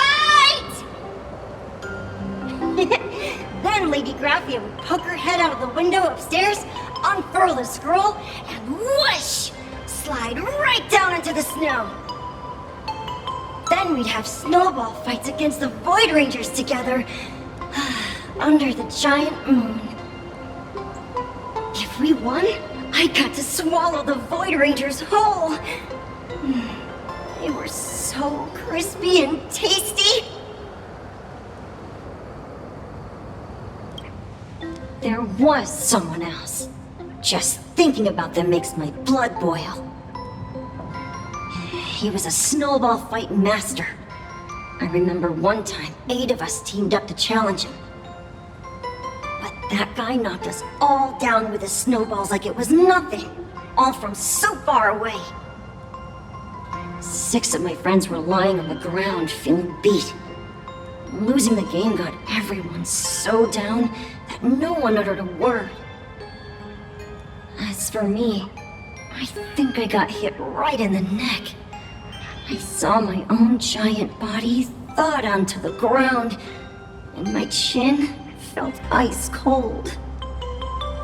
8 people in the Phantasmoon games?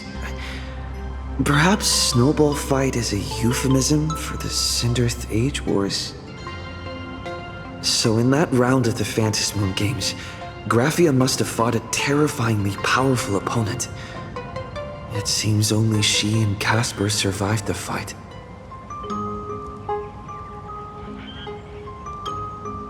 I saw her once. Just once. By then, Ahatopia had already been transported into the canvas. It was so quiet and lonely. I couldn't find my other 6 friends, but I remembered where Lady Graphia lived. So, I went to her front door again, lit the ground lamps, and shouted, "Snowball fight!" It felt like only a second had passed. Just the blink of an eye, yet somehow it also felt like forever. At last, I saw her drift out. She held me and cried, saying, "I'm sorry, and you've done well," over and over. It was just one lost game. We could have just won it back some other time, but that was the last I saw of her. I only shared some memories of a snowball fight. If it helped you, Nameless, then I'm happy. That's about all Casper can remember. If you're still up for fun and games, come find me for another snowball fight sometime.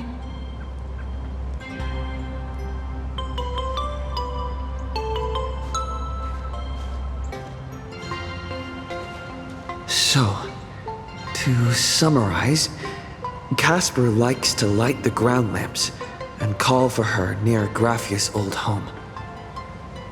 Now, where can I find those ground lamps?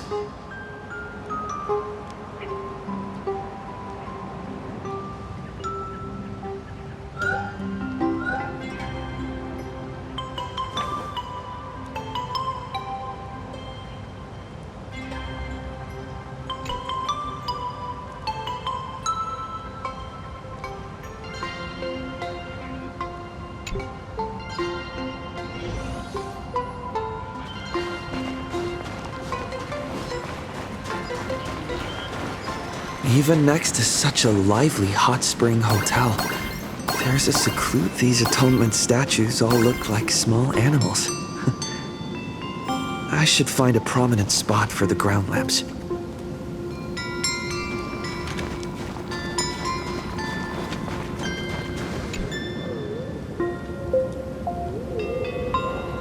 These two little lamps don't look reliable at all. Whatever. It's not like I have any other way.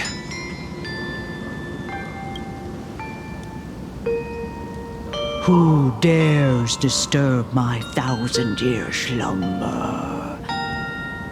Not only will I refuse to grant you 3 wishes, I shall also lock you in my canvas to suffer in my stead!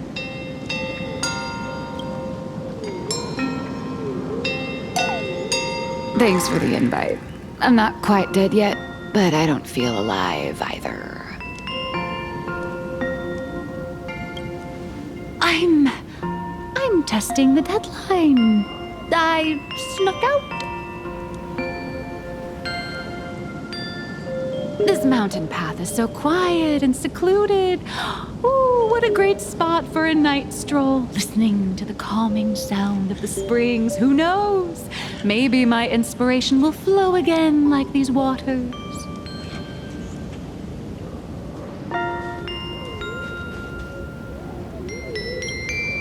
I was hoping to find some inspiration out here.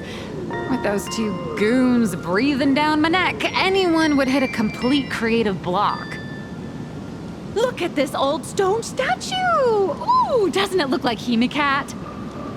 I just reached the real versus fake Hemicat arc in my comic.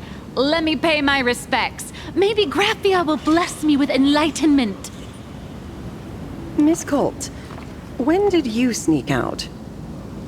That was fast! I let my guard down for just 1 second, and corporate asset, I mean Miss Colt, escaped. Now that's scary.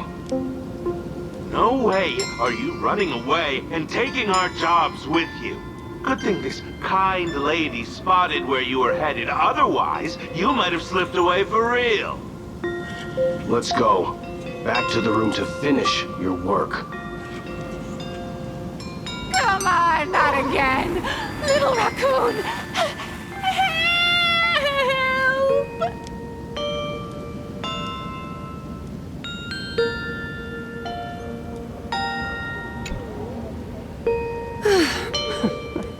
Being an artist sure is grueling. I remember being held in a room and watched by 6 or 7 people, too. I wasn't allowed to leave until I finished painting either.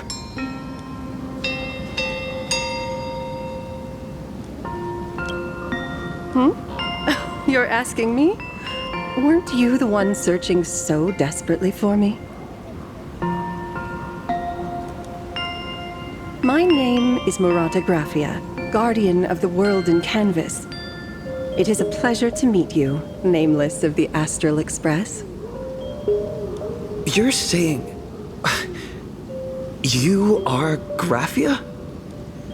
She really does look a lot like Himiko. Child, you were the one who lit the ground lamps, were you not? If memory serves, that was the secret signal my old friends used to call for me. I simply answered the call, yet you doubt my identity. How strange. Let me think. I believe I know why you've come to find me. The arbitrator of the Phantasmoon Games asked you to tell me that our old enemy, the Demon Lord from Beyond, has returned. Am I correct? Since Ahatopia's in canvassing, Evanescia and I agreed to guard reality and the world in canvas separately, never to meet again. But over the past 1,000 years, I often hoped we might reunite in some way. Who would have thought, when word of her finally reached me again, there'd be no warm greetings, but instead only an impending crisis. You must have many questions. My, you certainly have a lot of questions. But before I enlighten you, during the Sindirth Age, that demon lord from beyond once took the form of a friend to infiltrate the Resistance, causing catastrophic casualties. I must confirm your identity, Nameless. Do you carry a token from Evanescia? She painted a supplicant's mask for you.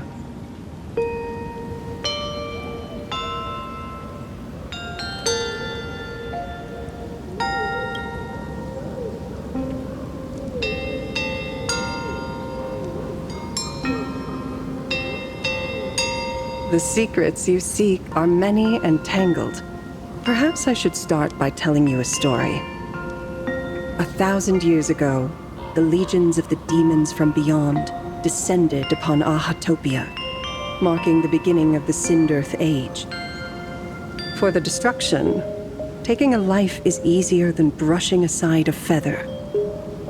Among the countless victims, a baby girl was saved by a painter from the brink of death. He took her in as his daughter and named her Graphia. To protect his daughter, the painter kept her confined to their home. While the fires of disaster swept across the land, Graphia lived in seclusion.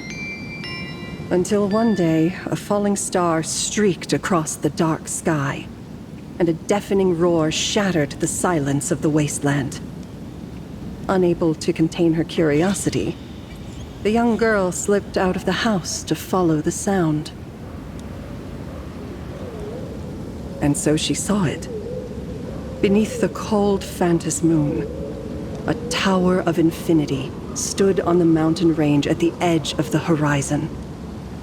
This tower had countless windows and rose section by section, slender and tall. More than an actual tower, it looked like a wounded iron dragon that had fallen to the earth. Indeed, that tower, which stood only for a moment, was the crashed Astral Express. And Graphia's family name, Murata, came from the wondrous sight she saw. At the time, the wrecked train was surrounded by countless abominable monsters. Amidst these foul enemies, a few warriors in strange attire fought tirelessly. But they fell, one by one, unable to withstand the endless tide of monsters. It was only much later that Graphia understood that those who fought and died for Ahatopia shared a common name. The Nameless, who walked the path of the Trailblaze. That was the day that Graphia stepped into the mortal world. Her life as the mother of Imogenesis began. In a long, drawn-out war, fought at a severe disadvantage. She was forced to seek the aid of the Phantasmoon Games, attempting to use the mighty power of an Aeonic ritual to lock the terrifying demon lord from beyond within a limited battlefield. This was also the first time in the history of the Phantasmoon Games that the 8 supplicants joined forces to confront a powerful enemy from beyond. The Lord Ravager, Asat Pramad. She lost. Graphia did not win the Phantasmoon Games, nor did she manage to kill Asat Pramad. In the final days of the Sindirth Age, she gathered every ounce of wish power to paint the world into a scroll. Using herself as a nail to steady the canvas, she sealed the Lord Ravager outside. Yes, as long as the scroll still enshrouds reality, he won't be able to lay a finger on the Leviathan's remains buried deep within Ahatopia. The story is over. I have received Evanesia's message. I also have a token I'd like you to give her. Please, let us journey together to the other side. So, are we leaving right now?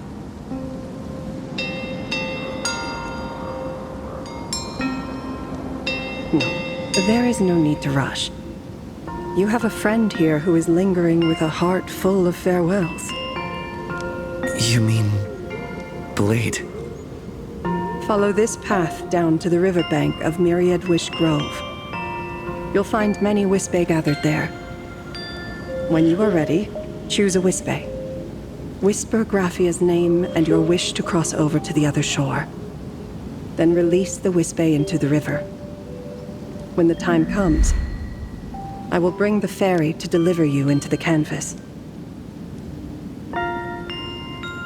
Graphia vanished. How elusive. Anyway, I should head to the riverbank of Myriad Wishgrove first.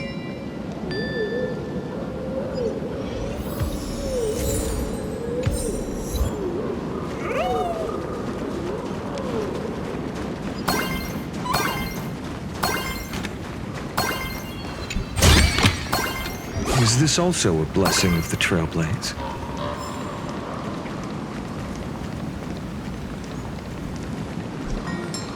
I've heard that in the same forest, giant trees will fight each other for nutrients. How about this? We just feed Shuhu to that tree in the courtyard. It would save us a long trip. Say something. Didn't know you were a forestry expert. I'm not joking. I'm serious. If the Elwood absorbed another emanator of abundance, it would likely bring about an even greater catastrophe. Right now, there is no other option besides the Veracity Husk. If the abundance grows too strong, the Ambrosial Arbor loses control, and the Arcadia is doomed. If the abundance is too weak, the husk spirals out of control, and the Arcadia is doomed just the same. It's called an Arcadia, but the whole thing is built on a razor's edge. Does that mean the essence of the elation is just dark humor? You're afraid. I'm not. I respect your choice.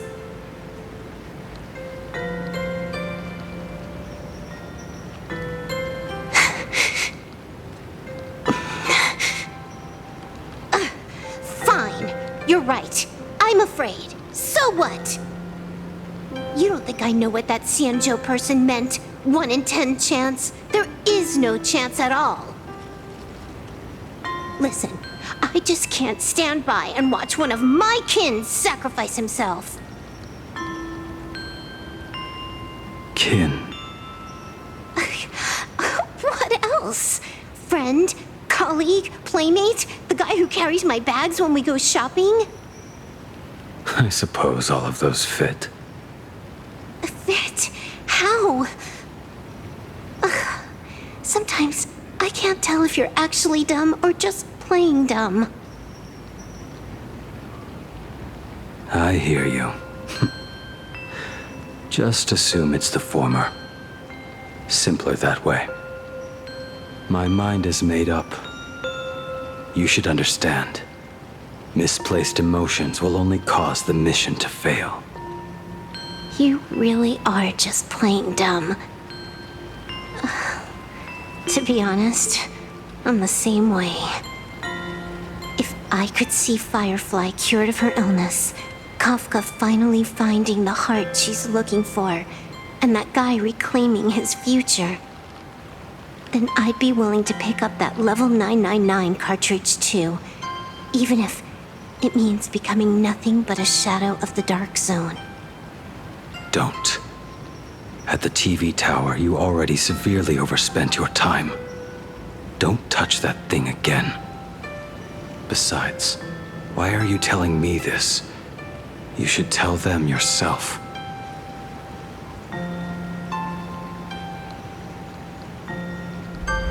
Because just like you, I'm a total, stuck-up softie. Happy now? Feel better? No. Unless you give me a sincere apology and a proper goodbye, we're not settled. Not settled. Is that right? Fair enough. Whether as Ying Xing or as Blade, my journey has reached its end. Before the final verdict, I should say a proper goodbye to my kin. Who's there?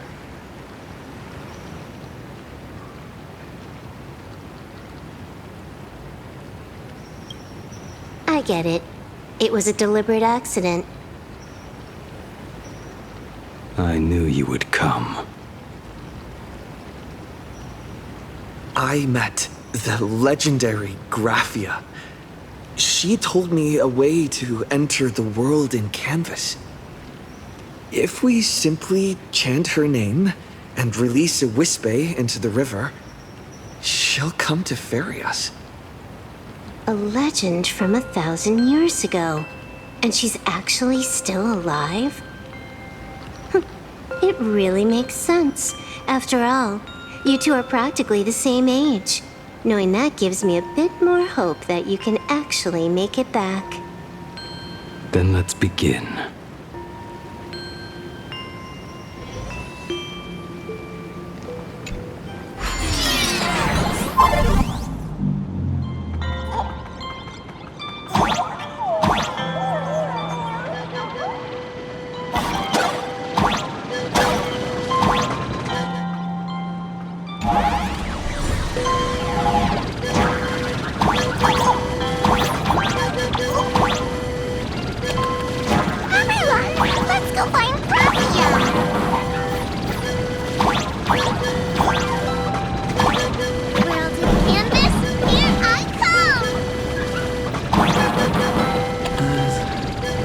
That should do it, right?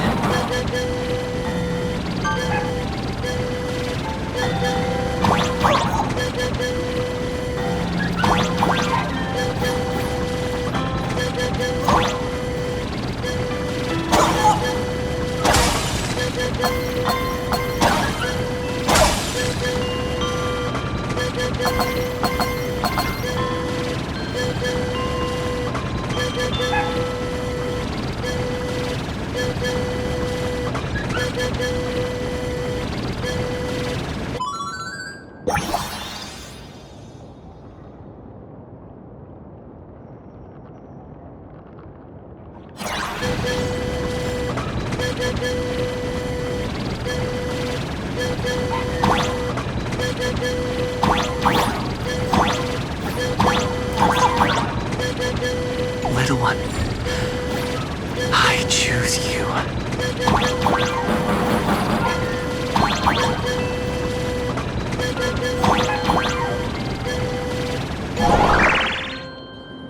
I summon Graphia, mother of Imogenesis. May she come forth and deliver us into the world in Canvas. No Wispe were harmed in the making of this operation.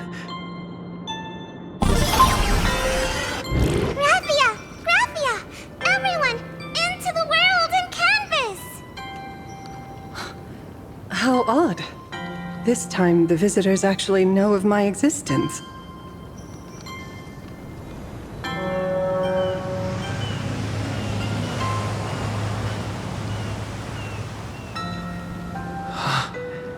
Strange. Why is the boat coming from downstream?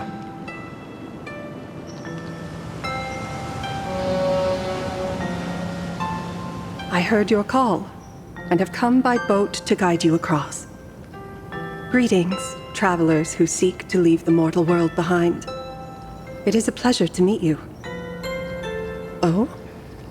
Not an Imagine, but someone here to settle the past and family members seeing them off? I guess so. The power of abundance. What a nostalgic scent. There is something terrifying slumbering within you.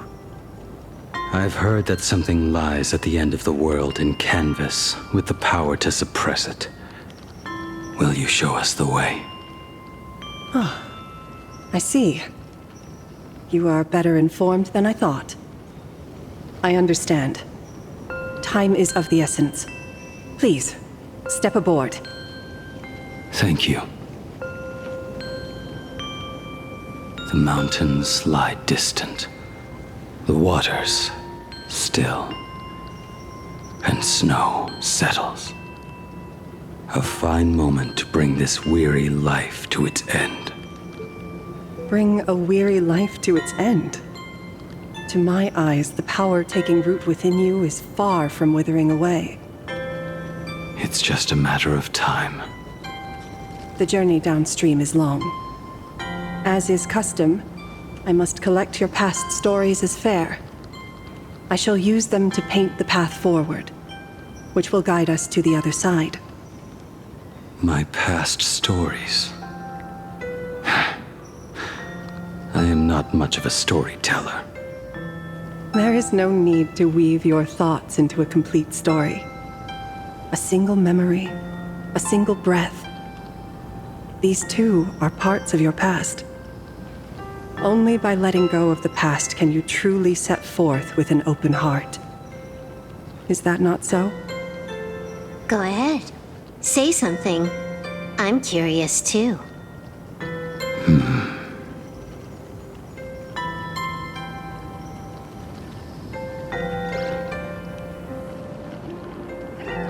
Then, I shall begin with that lone island of Insumosu.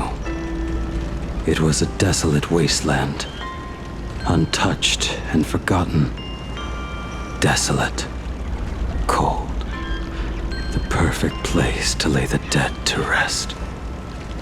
I planted rusted, broken blades in the wasteland as a mark of my departure. Little did I know that even after joining the Stellaron Hunters, I would find myself returning there time and again, bringing along a few new swords with me. Their owners, some of them sought my life, only to fall by my hand. Others simply wished to see me one last time, as their own lives flickered out. I was once a craftsman. Nice. And those swords, they were all my own creations. I raised those wordless monuments for my old friends, one by one, until they became a forest of broken blades. And what about me and my sword? When will it finally join them in that forest?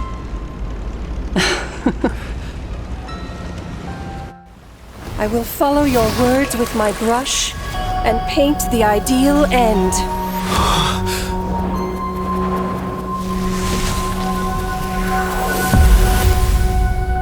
Sword barrier. We've reached the shore you've been seeking. What is this place?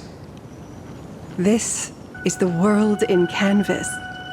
A mirror to your soul, blooming as your heart dictates. May this meadow be everything you wished for. Superb artistry. And yet, I thought you would paint the desolation within me instead. Desolation? I saw no desolation in your story. Instead, I found the lingering regrets of a master craftsman. The fire that tempers black steel and shapes 100 blades does not burn upon the forge or anvil. It burns within your heart. That spark within you has yet to fade. It is why this plain has chosen to bloom into flowers. We've got no clue what you two are on about with all this cryptic talk. But you smiled just now, didn't you? No, I didn't. We should go.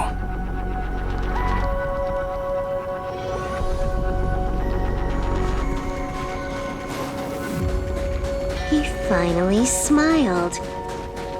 I'm actually the one who can't even smile. This sucks.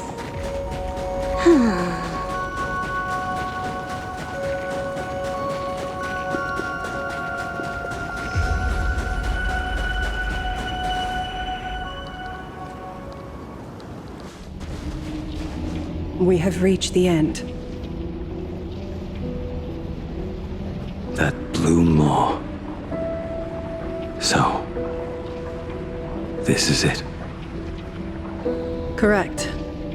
Driven by the buried secrets of Ahatopia, you have come seeking liberation. And now, I have shown you the silhouette of the beast's maw. If you should find a way to get out, I ask that you swear to keep this secret.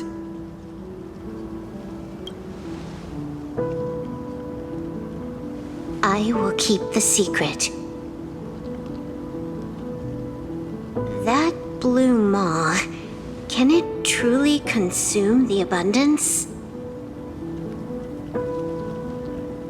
Only a beast of insatiable hunger can end a plague of eternal growth. I have stood watch in this realm for a millennium, beholding the eternal conflict where the veracity and the abundance remain locked in strife. Oh, undying soul, the fate that awaits within those depths lies far beyond the reach of our conjecture. Perhaps you will vanish into nothingness in a mere heartbeat, or perhaps you will endure a millennium of gnawing, constantly regenerating only to suffer once more, with liberation remaining an elusive dream. Beneath that calm of yours, I can feel an old friend lingering. Agony. This is the price I must bear for becoming one with the canvas. You're telling me if he leaps, he has to stay down there and be torn apart for ages? I'm not okay with this. Yao Guang never said anything about this when we went over the plan. I have lived for nearly a millennium. I stopped wishing for a swift end a long time ago. If the Leviathan does not consume me utterly, then I am still alive. And until that moment comes, I will pin Shuhu to the anvil and swing my hammer once, twice, and again, and again.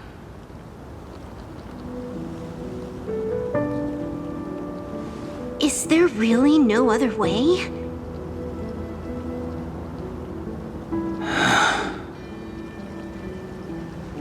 Silverwolf, I was never one for sentiment. I'll only say this. In my past life as a smith, I made it a point to forge something for those friends I found tolerable. But ever since I joined the Stellaron Hunters, Oh, right, I get it. You want me to go back and take apart that box Kafka uses as a footrest, right? you already took it apart? A long time ago. Quite a few treasures in there. A master-crafted blade, a game controller, and a portable reactor. That's the armor core, reforged from the remains of the Glamoth Queen. Oh, and a cat-scratching post. When did you find out about these items? You? You mean we. We all found out. Think you hid it that well?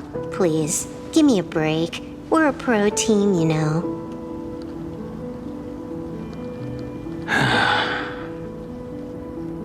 Just split it among yourselves.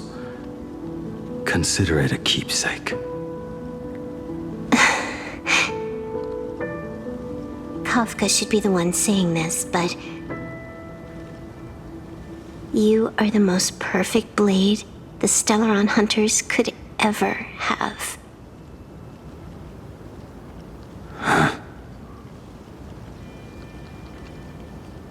Just a broken blade. That is all.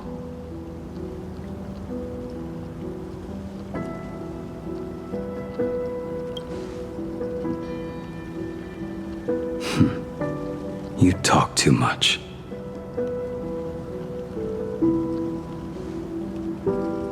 Before you go, you have something to say to him too, right? To me? Don't take offense. It's just a few words. Before joining the Stellaron Hunters, I once lost myself. Unable to see the future, yet unable to reclaim the past. Just like you when you were first reborn. Whether we chose this path, or were forced onto it. Leave no room for regret. And never deny the path you've traveled.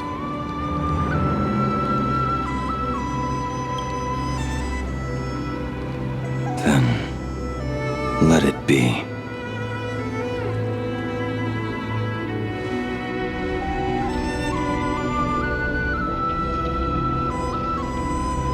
It's time.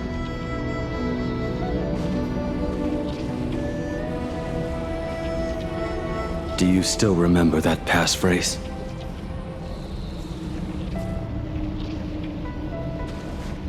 No need to step forward. Just recite it in your head. 3 of a kind. 2 pair. Ace.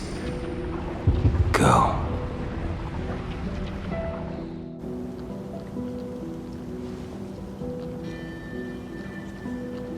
Farewell.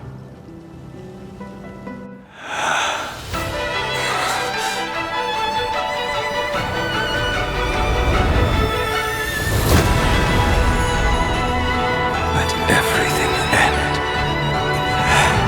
or truly begin.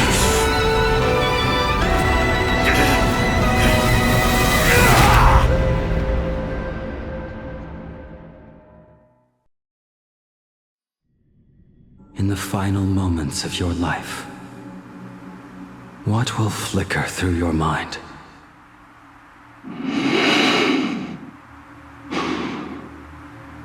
The devouring. Has it begun? How much time has passed?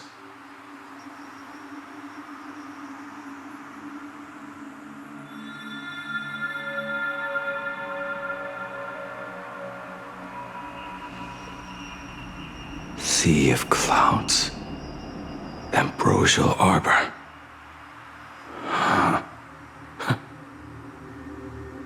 To think that with death so close, this is the scenery my dreams would conjure. My heartbeat. It's barely audible now. Shuhu, are you still alive? Am I still alive?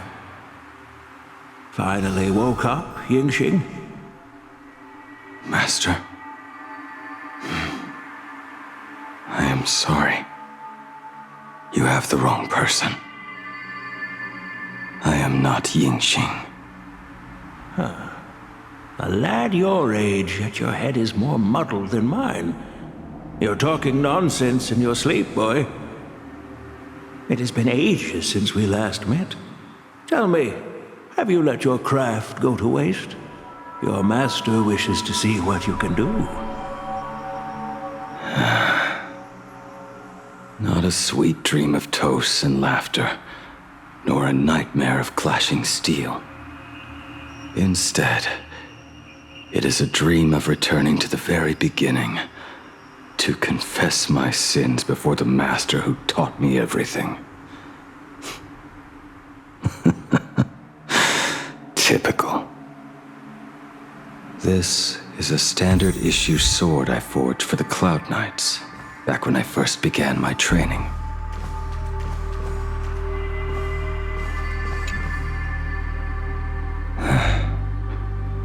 Looking at it now, it is a crude piece of work.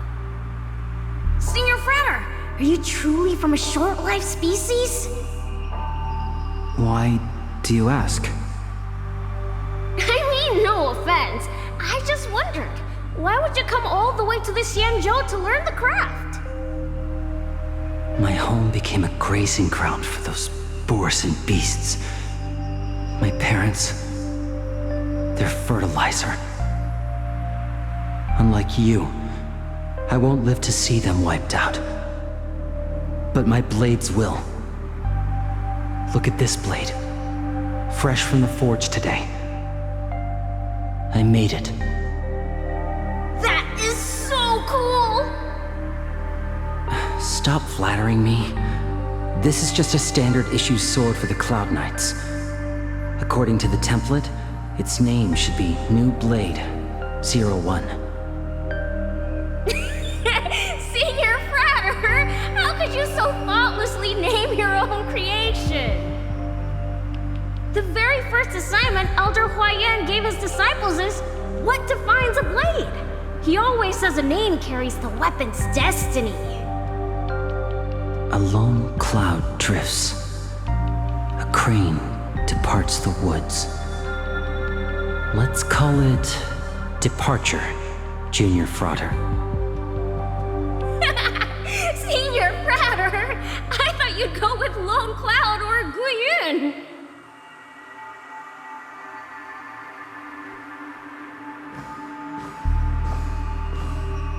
Bai Hung, and that bow I forged for her.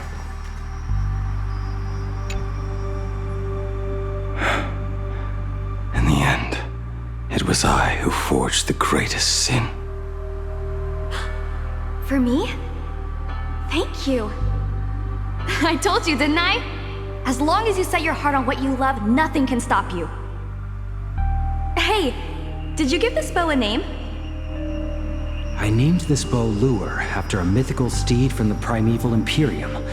Legend says it was one of the Emperor's finest mounts, a divine beast that could tread over any chasm and lead its master back from the brink of death.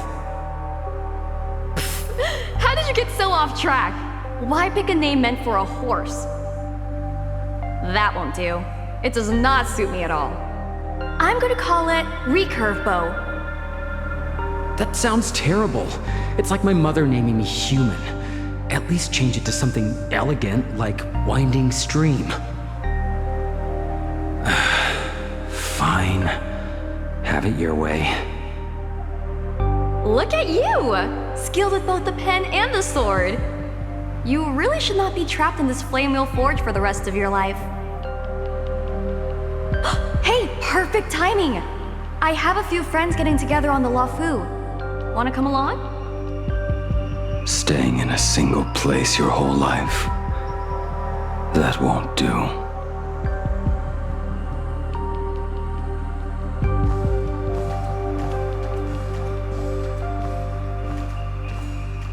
Jing Yuan's Devastator Glaive. The weapon I promised to forge for him all those years ago.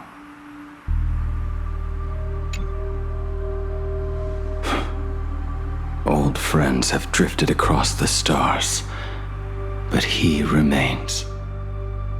A genius. I suppose Master Jing Liu's swordplay should be no trouble for you then. You little rascal. Do not try to act like my senior just yet.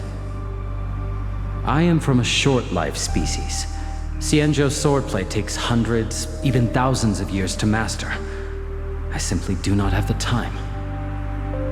I heard your bold claim. I'd rather leave this world in a blaze than live until the end of time. It seems you think little of us Xianzhou people, then? My, the future sword champion has sharp ears. It was just drunken rambling. Don't take it to heart. It would be a waste to throw my skills away on the battlefield. You go to the front, and I will forge the divine weapons for you. It is a promise. All right, deal. Then I want a Devastator Glaive, 4 meters long, decorated with green silk, and you should engrave the blade with cloud patterns. Or maybe lightning. Wait until you have grown a bit taller. Then it is settled. When the time comes, you shall arm each of us with a weapon of our own.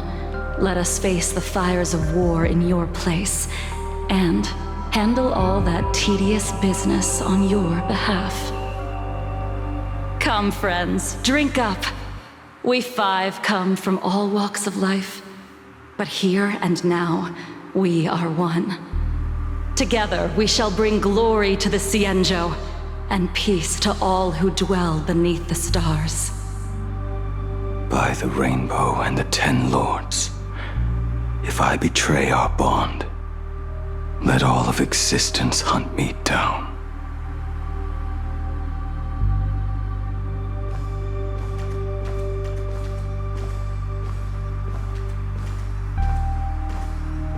The prosthetic arm and sword staff for Mr. La Mancha were works created by my master and me. He came to visit me even after I was cast into the shackling prison. Yingqing. No. Yingqing. How did you end up like this?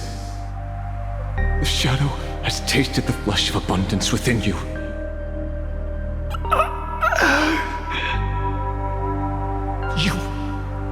You cannot even speak anymore. Yingqing, look at me. Lift your head. It was only thanks to you and your master that the shadow of veracity was sealed. I owe you both a debt of gratitude. So I have but one question. Do you want out? If so, just nod. There is always a way out. Just give the word, and I will carve a bloody path to get you out, right now.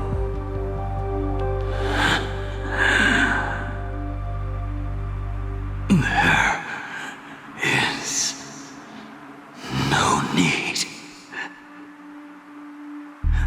I must atone for my sins. Perhaps if I had taken you away from Flamewheel Forge back then, your fate would have been entirely different. I respect your choice, just as I did all those years ago. Pity. So much in this world does not go as we wish.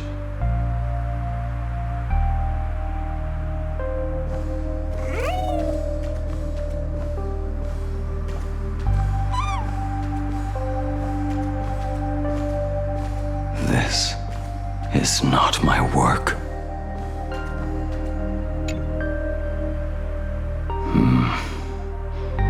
This was where my life as Blade began. So you're Blade. You sound like quite the expert on swords.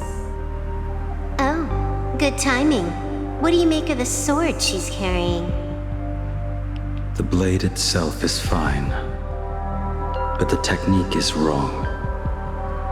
Swordsmanship is no song and dance. Power starts at the feet. Only when the eyes and mind follow through will the strike land. My, oh my, Bladey. You really are the ultimate blade critic. Since you have so much to say, Master, why not forge a legendary blade for each of us? I put down the hammer a long time ago.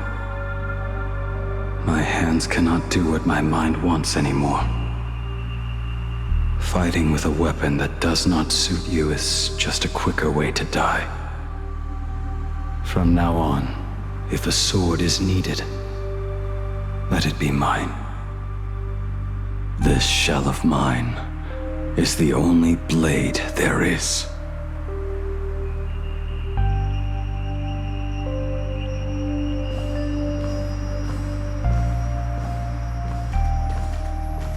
A weapon given by Ying Xing to an old friend.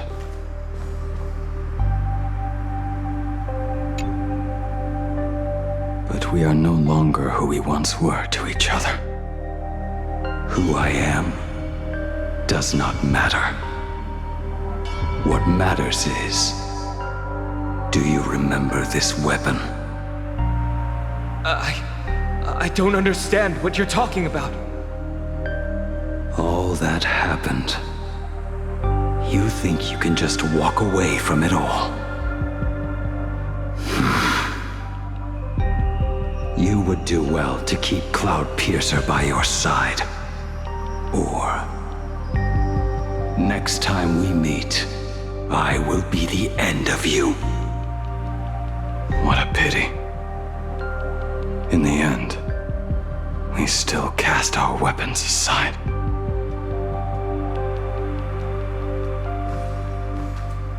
Apprentice, come here. Finally. Is the end in sight?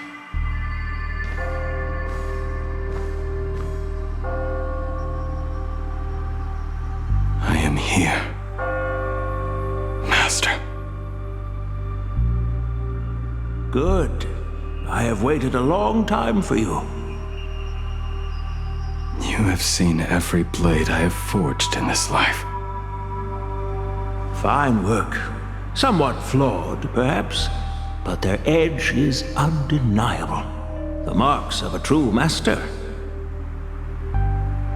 Gazing upon the weapons I forged in days past, I can only feel a surge of endless regret.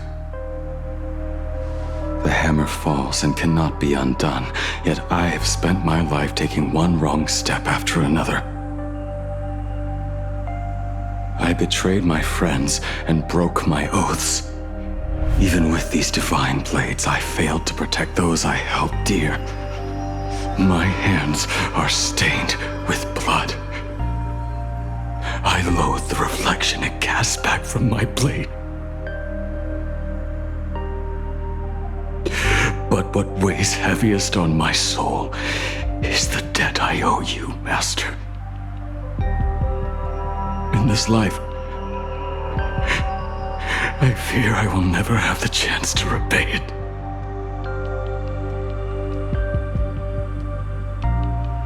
Let it all out. You feel a bit lighter now, don't you? But isn't there one last piece you've yet to show me?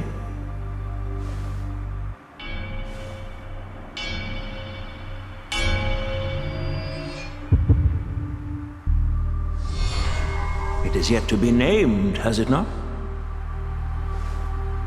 That That is a mere scrap from the forging of Shard's sword. I hid it away, fearing it would bring shame upon our school. Master, how did you... Can a mere boy keep secrets from his master? I entrusted General Yao Guang to bring it to you. Since the day you left, I have kept this blade hung in the hall, gazing upon it daily. That raw, youthful spirit within it, it burns to the touch. It is the same light that shone in your eyes the day you bowed to me. It is the keen edge of a craftsman. I am but rusted scrap now. My light has long since faded. This is where I belong. Buried.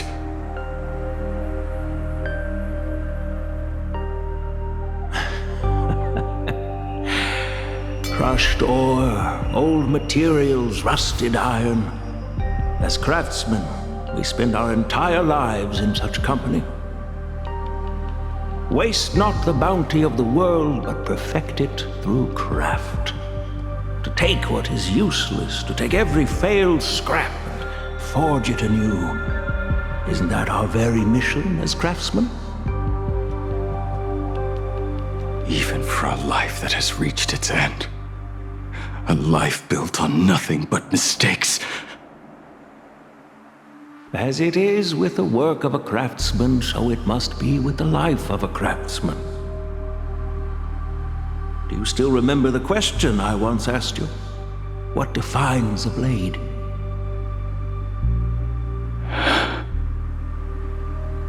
The answer already lies within you. Go now, and forge it anew.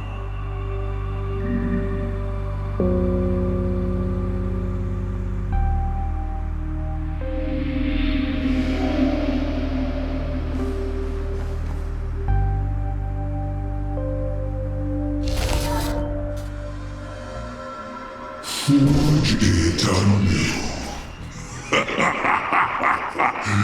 Interesting. Now I wish more than anything that I could just live a bit longer. Ying Qi himself said that back when he was nearing his end. Shoo. You fought me all this time and leapt into the Leviathan's maw.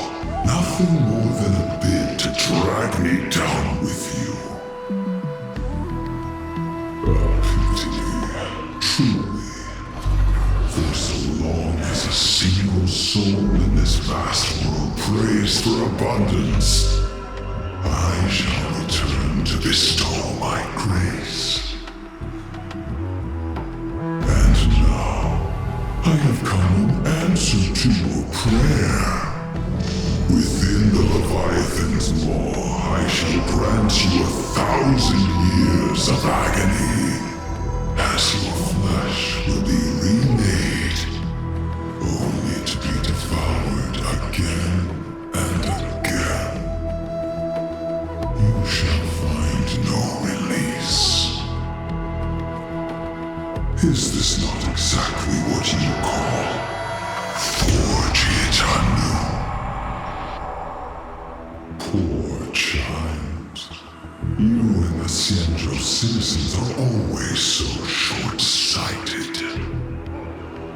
Trapped in this waking dream called life, you cling to what is gone and tremble at the thought of being forgotten. Yet when I come to carve through your flesh and awaken your minds, you spurn my beautiful gift. You were once a master craftsman. You should know best about the beauty of shaping. I can grant you the power of reshaping life and death. Bringing those you loved and lost back to life. Let your friends return to this world again and again, giving you the chance to right every single wrong. Righting wrongs. You mean by carving out more walking husks like me? Things that crave an end they can never reach? That is but a fleeting pang, a necessary tempering on the path to eternity. If you persist in spurning this gift, this law shall become your prison for all time. Your body will churn for millennia, caught between being digested and reborn. Every inch of your flesh will remember the agony of being ground to pulp, until your very will dissolves into nothing, leaving only a hollow husk that can cry out my name. Are you done talking? Do you truly believe that I am the only prisoner here, Shuhu? You are the one bound most tightly by your chains. For so long as a single soul in this vast world prays for abundance, I shall return to bestow my grace. You are nothing but an echo of them, a slave trapped within your mission of compassion. You mock our obsessions. You are Yao Shu's most pathetic prisoner. Are you trying to provoke me? No. I am pronouncing your sentence. I never dove into this abyss for the sake of a mutual end. I came for forging. As long as you cling to life, you must keep reshaping this body to fight back the gnawing from the veracity. And that struggle is exactly what I want. Let the maw of this Eon husk be the furnace. Let our undying flesh be the iron. And let death, 1,000 times over, be the hammer. Right here, I shall forge and recast you again and again. Not to destroy you, but to create a cage that can hold you prisoner for all eternity. And the thorns of this cage shall forever be aimed at that savior who branded you with your mission. Yao Shu. Are you ready? To turn your vengeance against your god.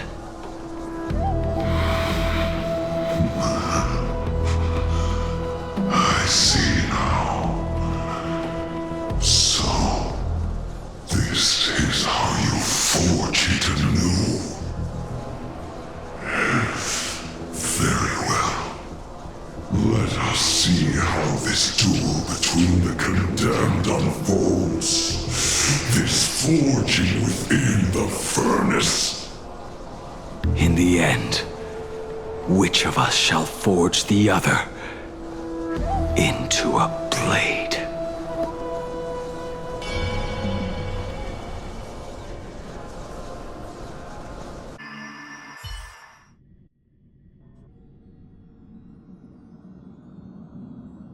When reunited with family after a 15-year separation, 22% of organic life forms will weep and embrace, whereas 59% will exhibit indifference or outright rejection.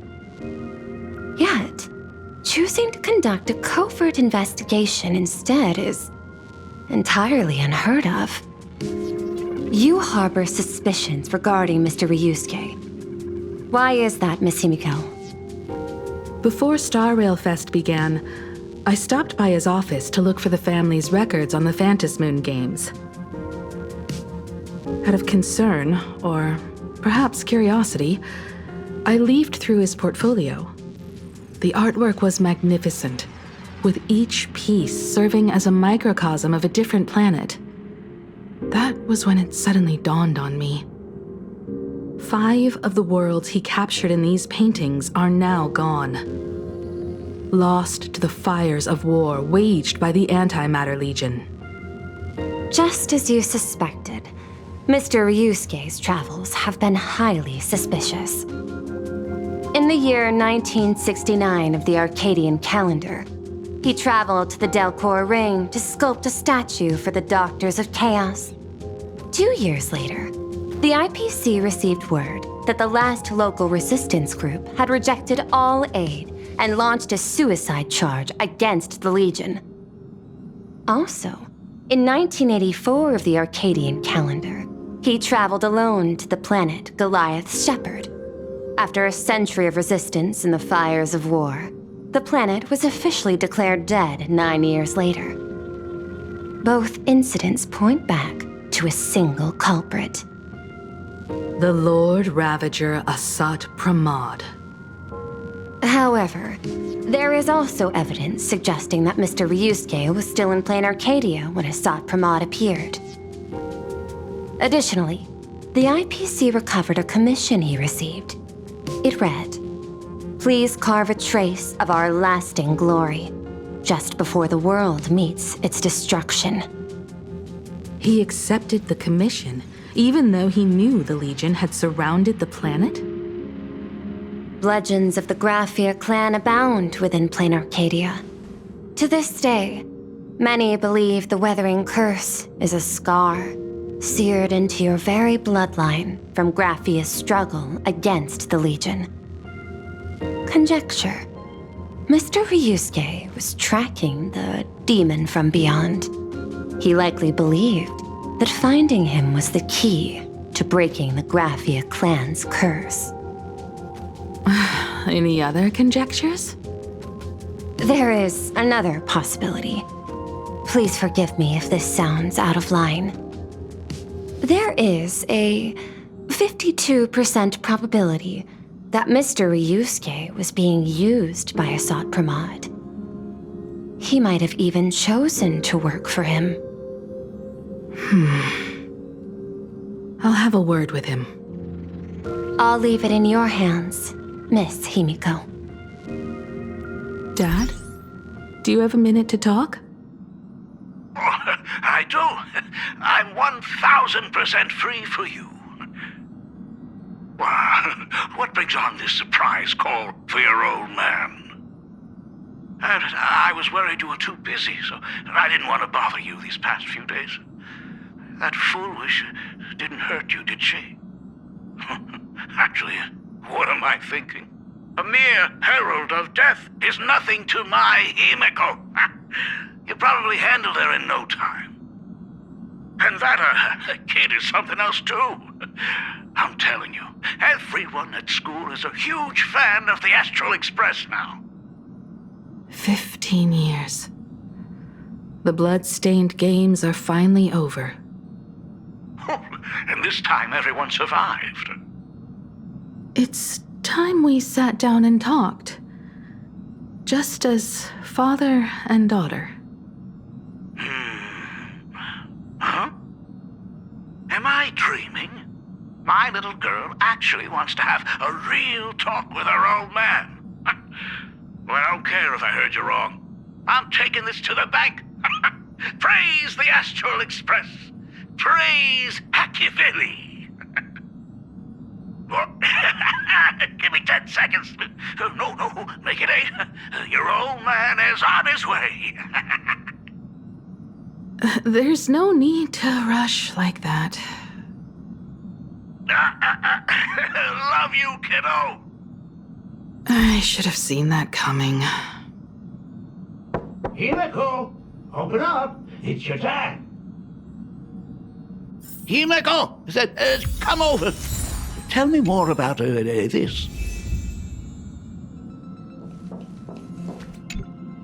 I originally planned for us to meet at the school, but since you're already here, let me show you around the Express.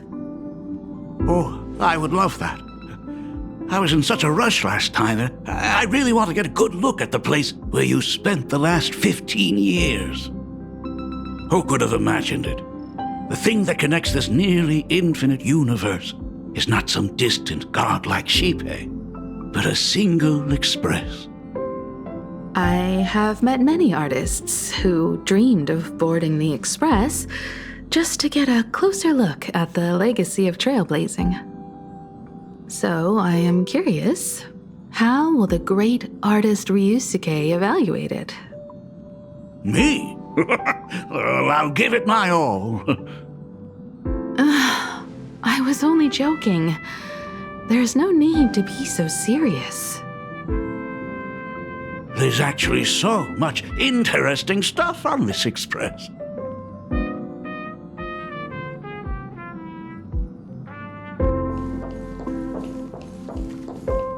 This table is kind of different from the others, isn't it? I mean, they all look alike, but this one doesn't seem authentic. A lot of old furniture was destroyed when the Express crashed. Pom-Pom and I spent quite some time picking the right replacements. Out with the old, in with the new, huh? Well, the Express has been running for years, so it's only natural to have to patch things up every now and then. You must have had a hard time keeping it running. It's not that hard. I'm used to it.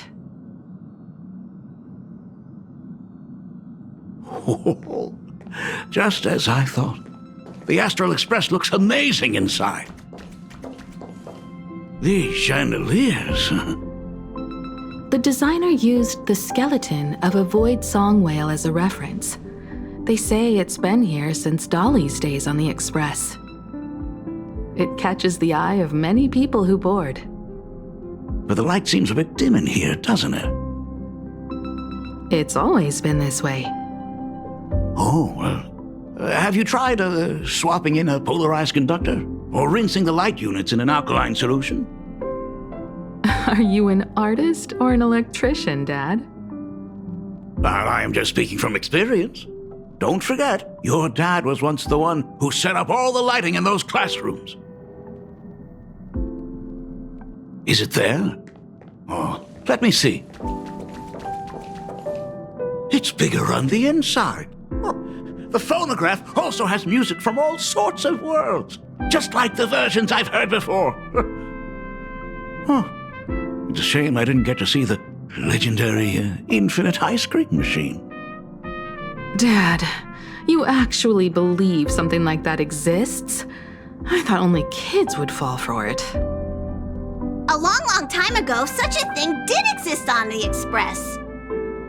When the Express passed the desert planet Talon, Granholm left the machine there. Now, it has become a popsicle planet. Conductor! Long time no see.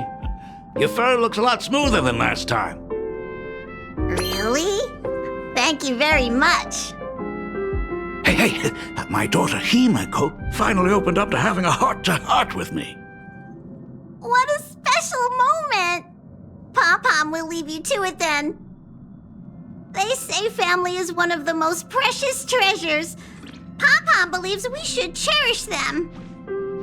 See? I told you. This time, Dad wins.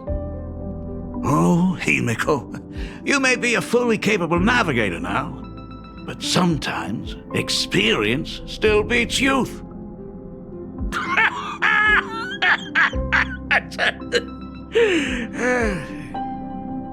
Aren't you tired of talking non-stop? Are you actually worried about me? I am so touched. Perfect. I'll make you some coffee.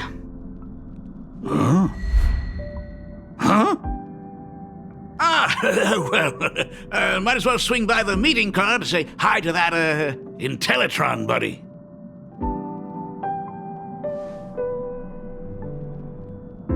Pom-Pom finds Himeko's father very easygoing. Himeko, come on. Let's walk together.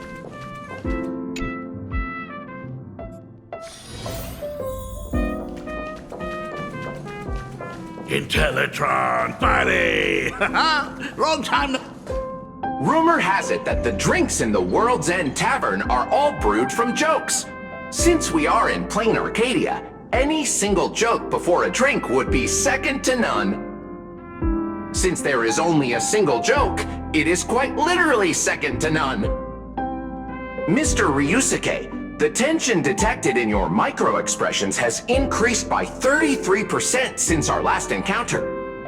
Oh, nonsense. Himiko is brewing up a cup of coffee just for me. Is there anything in the world more wonderful than that? A cup of hot coffee right before the end. This must be what they mean by life is short and bitter. Huh. Well, now I see why they call you Shush. Well, since I'm still among the living, let me tell you a joke for a change. A long time ago, there was a truly terrible nameless. They snuck aboard as a passenger, seeking a certain answer. Now one day, they ordered a drink from a service robot on the express and told it a joke. A long time ago, there was a truly terrible nameless. They snuck aboard as a passenger, seeking a certain answer. I have retrieved the same joke from the archived logs. It is indexed under the title, An Unfunny Joke. But did you know, the first time the robot heard that joke, it laughed with pure joy. Don't go filling Shush with nonsense. Its database is already enough of a mess. Dad, here's your coffee. This cup is huge. Himiko, tell me, are you still holding a grudge against me? What are you talking about? Now drink up while it's still hot. Analyzing components. Results show coffee concentrate, Heldoran butterfly scales, a species of fish from a gas giant, trace amounts of iron particles, and various other unknown substances. Mr. Shush, you must be exhausted after telling all those cool jokes. How about a nice hot cup of coffee to warm you up, huh? My inspiration circuit is vibrating. My radar indicates that the conductor requires my immediate assistance. Good luck, Mr. Ryusuke.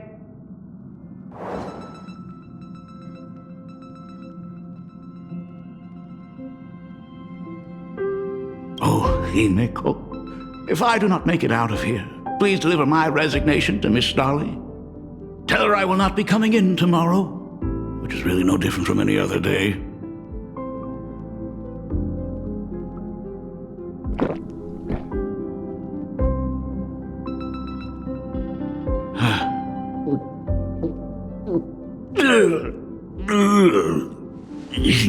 The coffee tastes like heaven. Oh, want another cup? Himeko, Miss Dahlia told me that back when you were a school assistant, you used to bring a massive pot of coffee for everyone every single day. They still talk about it to this day. It would be selfish of me to keep this all for myself. I simply must bring some back for the other teachers to sample. I am afraid it will be long cold by the time you get it to them. But as you said, it is time for us to head to the school. We must return to the source of all these tragedies and put an end to the blood-stained games. Are you truly ready to say your goodbyes? We can stay a little longer if you like. We still have plenty of time. We should go now. I have been ready for 15 years. It has been 15 years. Those ghosts have been repeating their final day over and over, trapped inside the classroom you imaginated. Even if they are merely shadows of the past, they deserve to be set free. Oh, you're right. Let us use one final goodbye to close the chapter on the Herald of Death incident.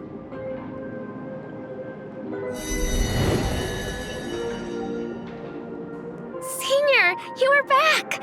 We are all waiting for you. Sorry I'm late, everyone. It's okay. Thank you so much for coming. Himiko, we don't have enough time for the lobby. Could you please use your amazing Imagenesis skills to decorate the stage for us? I am begging you. Mia, stop bothering Himiko all the time. If you and the others hadn't slacked off on the rooftop, we wouldn't be in this mess right now. But the school anniversary is tomorrow. If I do not get this done, Ms. Dolly is going to skin me alive. You should start by tidying up those ribbons. Once we are finished with the classroom, we will all come and give you a hand. Hey, careful. You're always bossing around. Wait, did you hear that? It's him. He's back again. Everyone, hide! Don't let them find us! Run, Senior! The Herald of Death is back! Don't be afraid, Belle. I'm here. No more running away. We don't have to face any Herald of Death anymore. Really? When have I ever led you astray? Look, even the Dean has arrived. Let us run through the anniversary program one last time. Right now? But we still have so much left to do. The decorations are nowhere near finished. Oh, it is all right. We have plenty of time. This sunset will linger for a very long while. Just long enough for us to finish our celebration. I hereby declare that the Graphia Academy anniversary and the graduation ceremony of 1984 has officially begun. Since the other grades are not with us today, we shall keep the proceedings simple. According to our school motto, every student must truly understand their purpose before they depart from these grounds. Students, have you all discovered who you wish to become? Why so serious?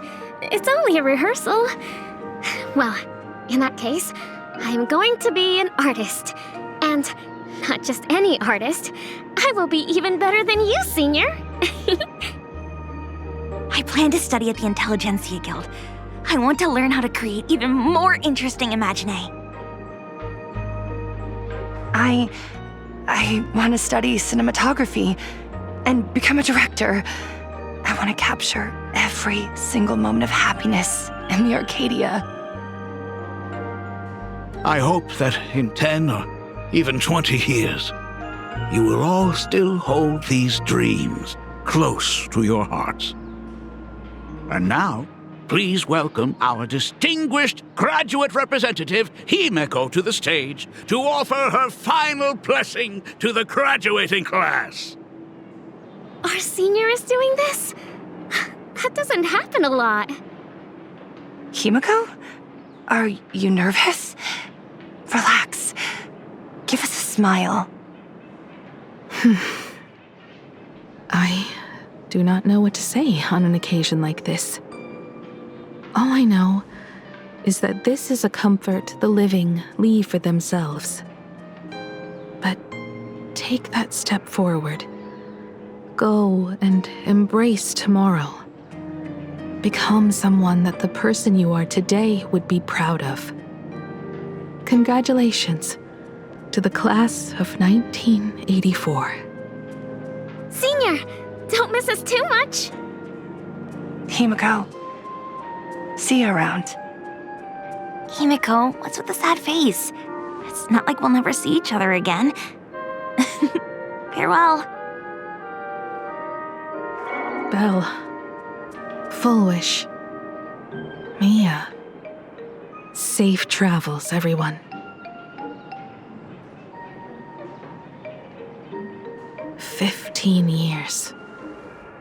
The blood-stained games that altered the course of so many lives have finally come to an end. If only I had not lost myself in my own grief. If only I had looked after that child properly. Perhaps everything would have been different. It was not only the Herald of Death that pushed her towards that abyss. Full Wish said that it took Plain Arcadia 15 whole years to kill her. Will this world ever get better, Dad? I don't know, but I'm willing to believe in it. Dad, all these years, just what have you been doing? Is that concern I hear in your voice? If you say so. After the Bloodstained Games, I traveled to many different worlds. Every time I set foot on a new planet, my thoughts always returned to you. Until one day, I happened to see news about the Astral Express. The person on that screen was so different from the daughter in my memories. I was afraid, to be sure. I did not want to disturb the life you had found. As long as I never saw you in person, I could keep telling myself that lie. My daughter had fulfilled her dreams to soar among the stars. Von Walk, Owenly, New Londinium. Step by step, I made my way into the very bedtime stories you used to tell me. Were they beautiful? In this vast universe, nothing holds more beauty than the lands en route, yet to be reached. You may have been a poor excuse for a father, but even so, thank you for setting me on this trailblazing path. Same here.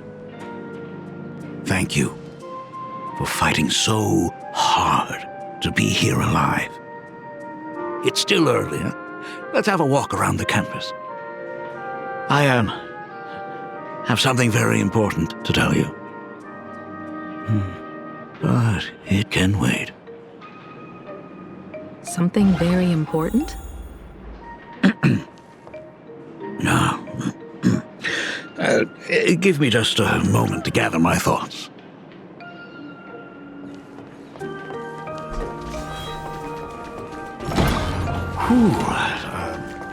Nice weather today.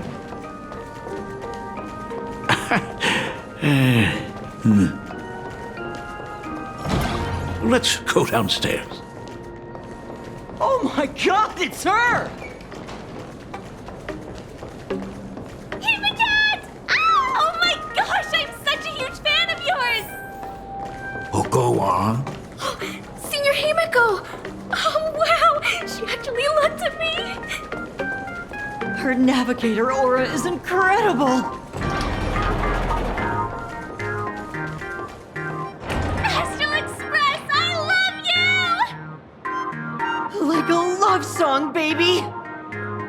Baseball Raccoon didn't come? Oh, Himiko is so pretty.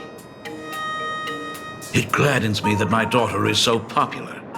But you're all supposed to be in class right now. The Herald of Death incident just ended. It is only right to let them breathe and relax for a while. To think that it all happened only yesterday. Young people really do have a way of returning to their carefree selves so quickly. I suppose it is because they believe the Astral Express will always be there to save them. It brings back memories of you as a little girl. Whenever you heard someone mention the universe, the light in your eyes would outshine even the brightest supernova. That is true. The very first Imagine I ever brought to life was modeled after the rocket atop the Phantom Moon's head. That little fellow had quite a temper. It was so determined to fly higher and higher. To this day, I still wonder if it ever truly reached the moon.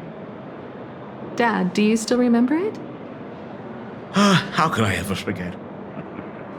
That thing came crashing down and poked a hole right through Miss Seadrake's tail. I had to take you to apologize in person. I ended up redrawing the tale myself to make it right. These days, I wouldn't be able to handle that kind of trouble anymore. My poor old back wouldn't allow it. Now that I am free from the weathering curse, you don't have to spend your life wandering the stars anymore. Why don't you just settle down here? I just can't face the thought of coming back to nothing but an empty home again. Don't worry. I'm not going anywhere.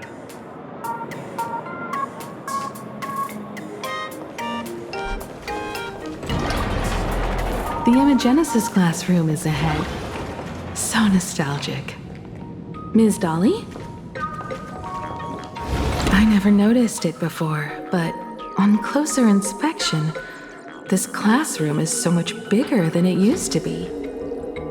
It must be because of that incident.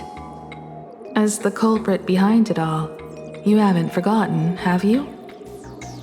Of course. Well, since I couldn't get you onto the real Astral Express back then, I figured drawing you a substitute instead would be easy enough. The principal himself imaginated an express and went tearing across the campus with his daughter in tow.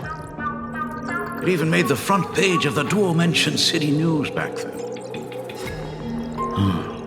Looking back, you were always such a bright and spirited girl. Which is why I encouraged you to reach for the stars. When the weathering curse took hold, did that dream only end up weighing you down?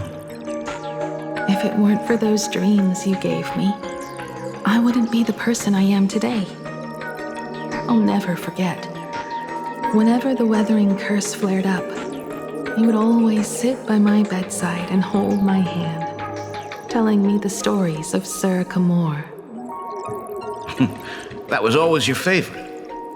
Whenever your fever refused to break, you would cling to my sleeve and just wouldn't let go. So, I would start from the moment Sir Camor invented the diving device and go all the way to the second voyage of the Interstellar Explorers. Like clockwork, right about then, you would close your eyes and drift off to sleep. Yeah.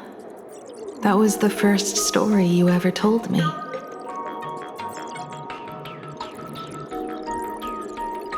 And the very story that helped me make up my mind.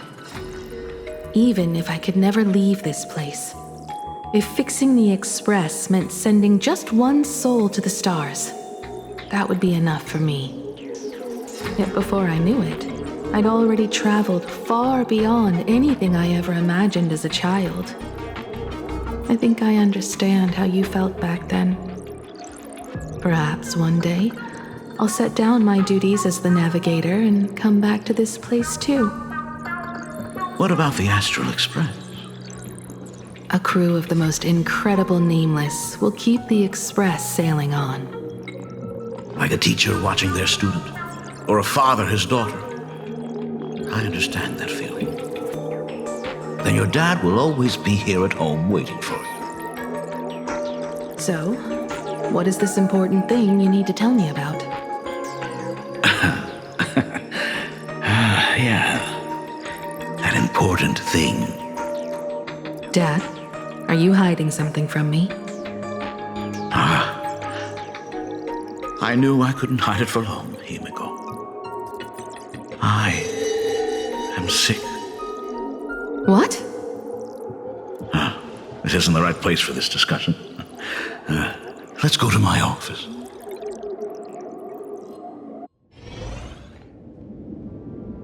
So? It's the weathering curse. I know what you're about to ask. I do not share the Graphia lineage, which is why I believed I could find the demon from beyond and save you and your mother. But in the end, Ryosuke was just a useless man who couldn't save his wife or daughter, or even himself.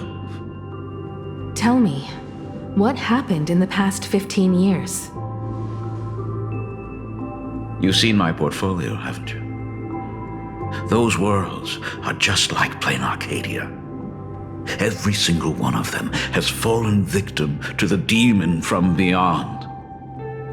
In those places, luck is a very real thing, and the demon from beyond can manipulate misfortune. What does that even mean? In ways beyond comprehension, you feel misfortune crashing down like a tidal wave. Solar storms, diamond rain, system failures, one disaster after another.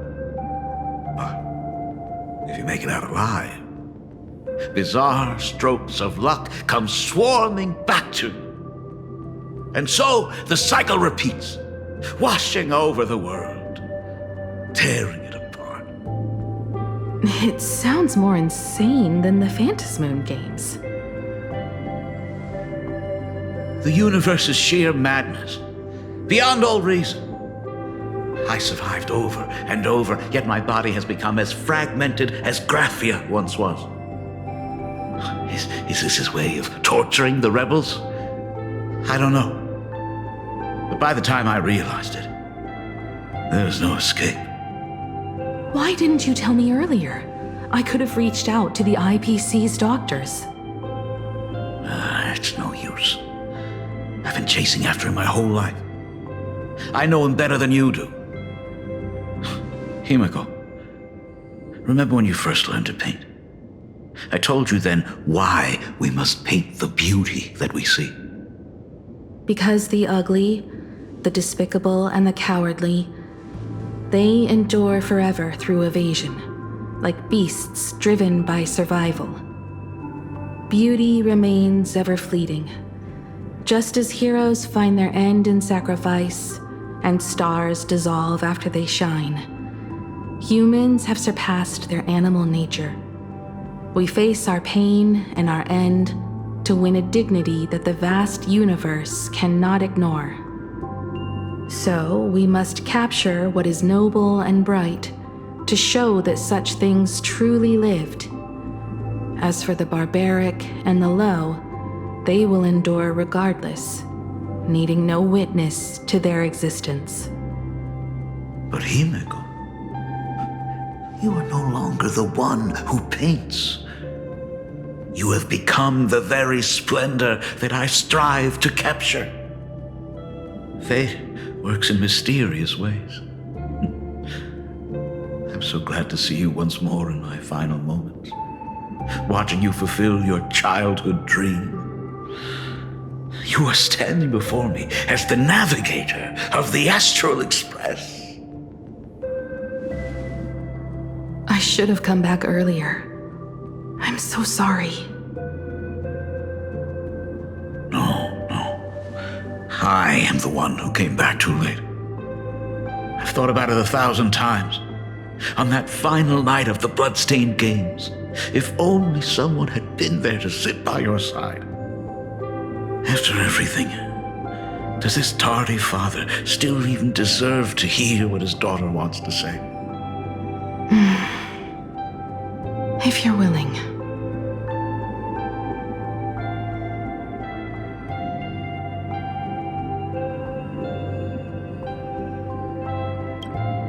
Thank you, Akiveli. Thank you, Himiko. All of this happened after you went away. You were jumping from one job to the next, and for 4 long years, I had heard nothing from you. During those 4 years, I found the stranded express deep in the canvas world and kept trying to repair it. Watching the Phantasmoon grow fuller, I remembered the mask that had been handed down through our family for generations. If I could claim victory in the Phantasmoon games, then perhaps by harnessing the divine authority of elation, it might just be possible to set the Express in motion once more. But the Herald of Death was a complete madman, and he smashed every dream to pieces.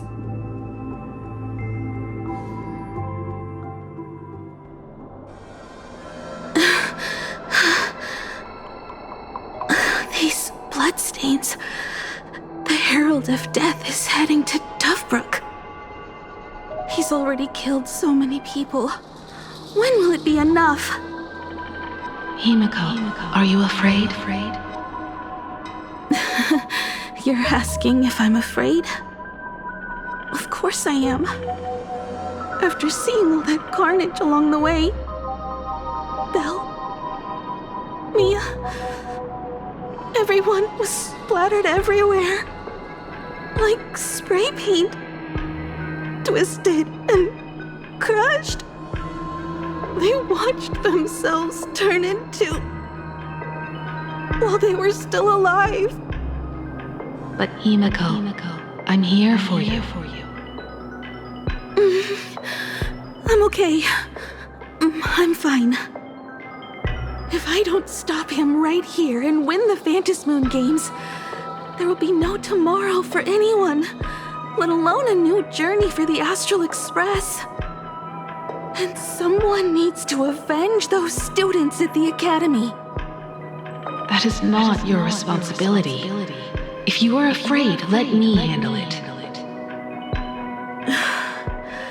I know hunting down the Herald of Death isn't my responsibility. If I turn around and walk away, no one will blame me. But I am already here. I can't let him get away. Yeah, I'm not really scared anymore. Really. Rogue supplicant has entered Dovebrook District. The suppression squad sent by the Department of Aberration Defense. They're all gone. All units must completely wiped out. Civilians from the surrounding I struggled through the pain as the Herald of Death dragged and smeared them across the ground. But these stains... Is he really so far gone that he's using himself as paint? Even so, he still managed to break through the blockade ahead. That's terrifying. To take down a monster like him, you need a single perfect strike. Overwhelm him before he can even react. I think I've got it. But first, I need to buy some time. Let me handle that for you. All right, but buying time is easier said than done. It's too narrow here. We need more room. The best bet is to pin the Herald down on that bridge. I'll take all the wish power I've gathered since the Phantom Moon became full, and use it as fuel to paint it into existence.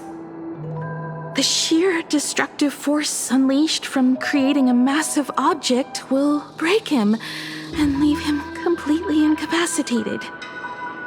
But by doing this, even if we defeat him, you would be giving up any hope of winning the Phantom Moon games. Yeah. By burning all the wish power, I will be forfeiting my victory. But even if I did win the games and restart the Express, what would happen to this city? To my friends, my teachers, and everyone else?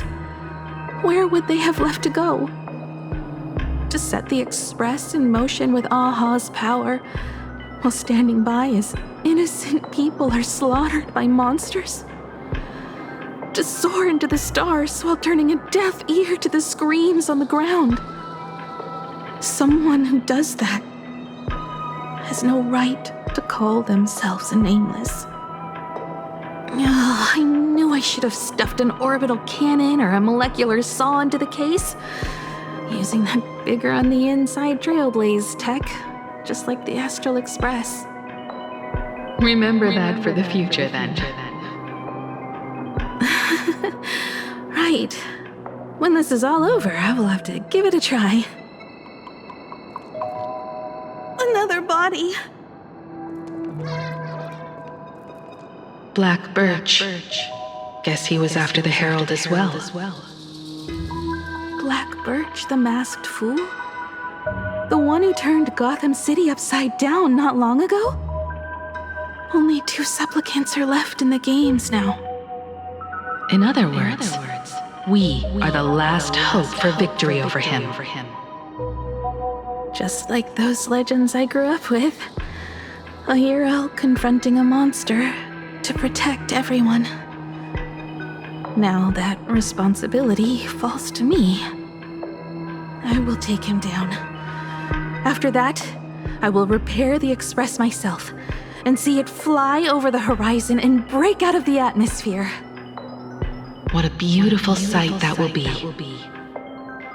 Then consider this the first world to be saved before the journey on the Express begins. The very first stop, then? It'll certainly be quite memorable. The stench. It's about time. So exquisite! These flowers blooming in plain Arcadia! Ooh, I can hear them dancing at the tips of my nerves! What is that? You say this is not enough? Still not enough! I need more pigment! I mix my colors with screams of terror and pray for the catecholamines to drown me! Department head, I shall show you the error of your ways! This flesh is the culmination of life! Its own kin is right here! The giant tree running through our heartopia! I shall become her! We will be as one! No, I will surpass her! I will devour her and become the one and only existence! Another new shade, dazzling, shattered crimson! Are you perhaps the color I've been missing all along? Step into this masterpiece! Become one with me and lay the final cornerstone for the future of human evolution!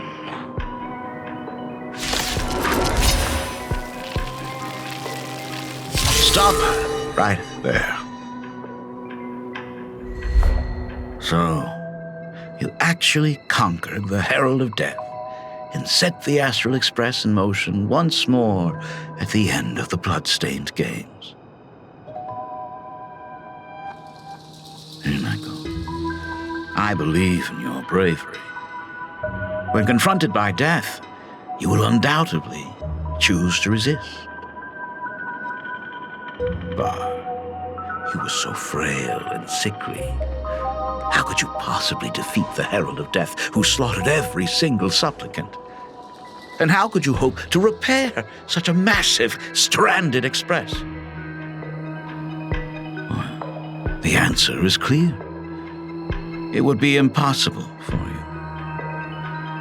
That is, unless you had another person helping you. Don't deny it yet. I've been tested by you enough along the way. So now, give your father a little room to breathe.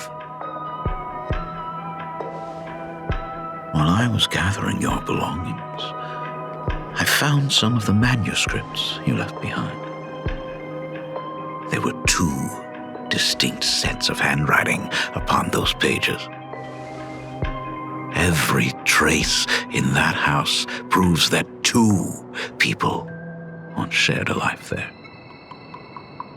Legend says that during the Canvas Age, the grand artist Whitebow painted his late daughter onto a scroll and breathed life into her. Just suppose, that my brilliant daughter created a likeness of herself, a self-portrait so perfect that it breathed and moved with her. If that is the truth, then every mystery is explained. During that night of the Bloodstained Games, a girl at death's door, and an imagination she created, followed the trail of the Herald of Death all the way to Dovebrook. As a monster bearing Shuhu's flesh and a supplicant lost to madness, Marcus and Tali defeated the pair before him without lifting a finger. Driven by pure instinct, he slowly closed in on them. He intended to use their very lives as pigment to paint a new bloody bloom. Little did he know that he was walking straight into a trap of their design. The moment he drew near, a massive iron fist was imaginated from the sky above. It crashed down and crushed him to dust. It was the night of July 22nd, 1984 of the Arcadian calendar. A colossal shockwave radiating from Dovebrook District shook the earth. As the dust settled, a strange urban legend found its way into every corner of the world. Over 10,000 sightings reported a giant arm descending from the sky that evening. In the hours that followed, the Department of Aberration Defense confirmed that the Herald of Death was completely incapacitated. Theories were endless. Was it a divine act by Yaha? Or a weapon built by the IPC? No one knew for sure. Yet the silhouette of that giant remained etched in every mind as a testament to heroism. It was just an arm. Yet beneath the brush of a girl who yearned for the stars, it became an extension of humanity's reach.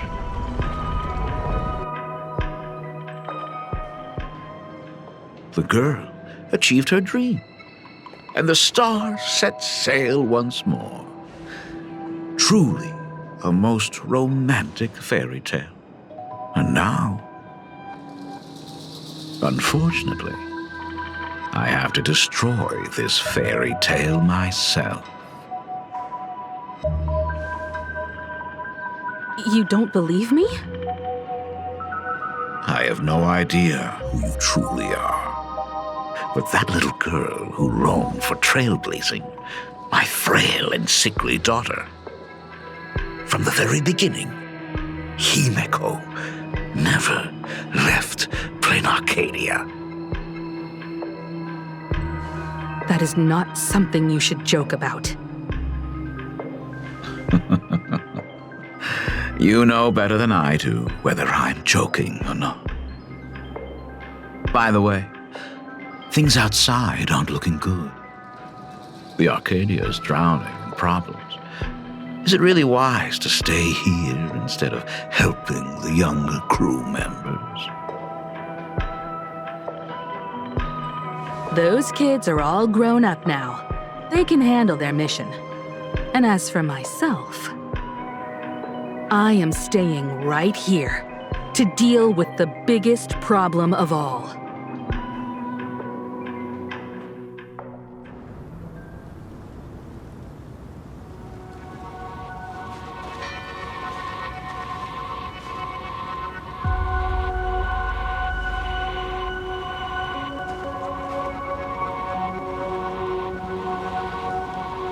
Are you intending to stay here until the outcome is revealed?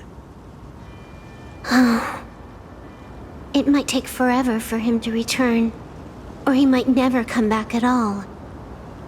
Or maybe, if I just complain and say, I wish Blade were here, he'll just show up.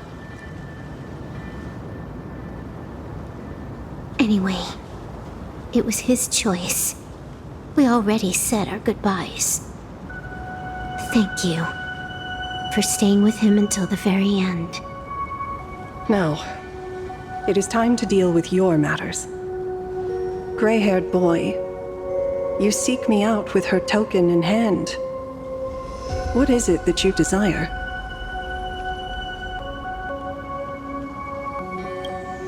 Already told me? Our first meeting was just before we took the boat here. I only answered the call of wish power because of that mask. The one painted by Evanesia. Without it, I would not be here.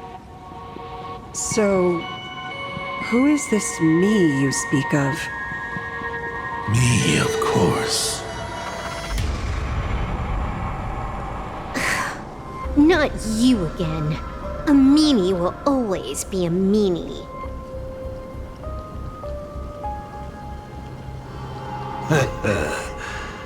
Misfortune and I share one thing in common. We both enjoy dropping in uninvited. A reunion after 1,000 years. Graphia, it has been a long time. Asat Pramad.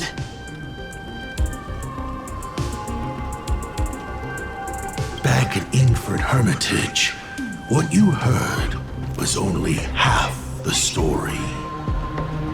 1,000 years ago, amidst the ruins of Ahatopia, I found a baby girl on the verge of death. Her cold, lifeless body reminded me of the legend of Elation. Aha heard an infant cry and burst into laughter. Too bad I never did get the joke. So I came up with a much better one. I infused that child with the power of destruction, giving her the rebirth of a Void Ranger. I taught her to paint her monstrous beasts using the life of the veracity as pigment, all to carry out the Legion's divine will. Graphia, your name was your commission, to paint the world and carve a trace of our lasting glory just before the world meets its destruction. You were doing so well, right up until you saw that express crash.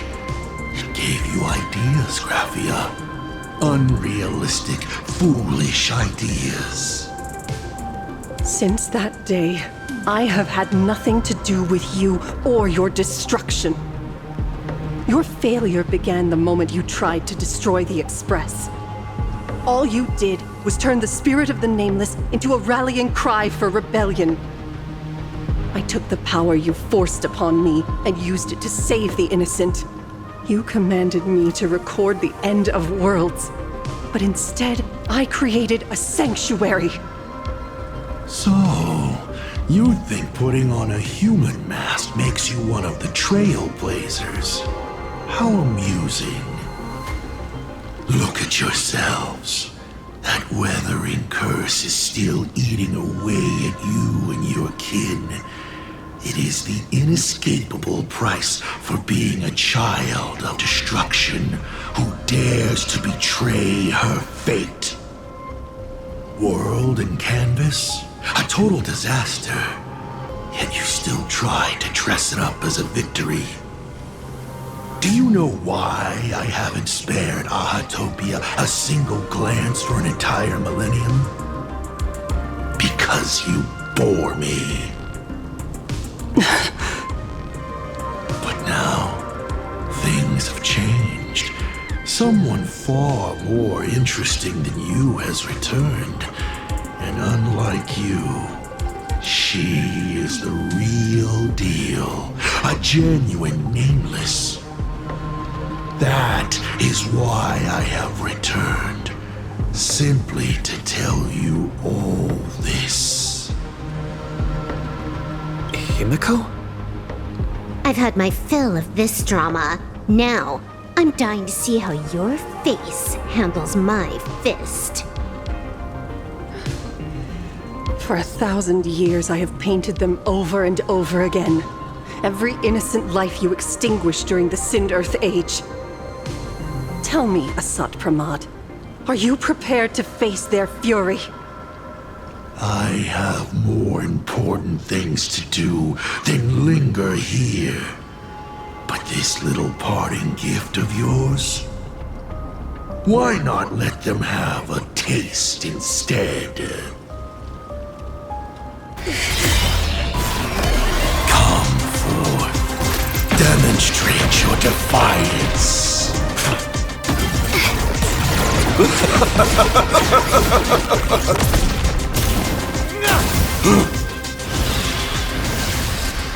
Is it over? Watch out! Pity. Such a clean strike. But the odds of success are 0.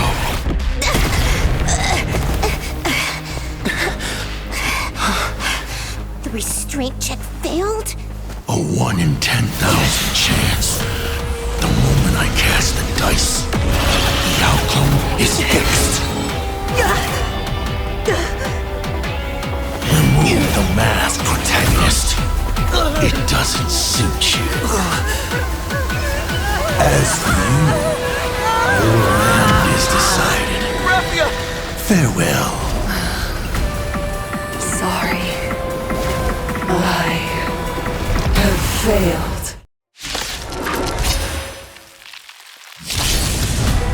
Minions of destruction! I will drive you all from this world! We must force her back to her senses.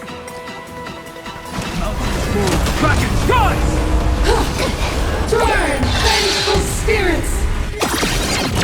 Dragons, soaring above the lands. This is permanent! Do we have to go full force?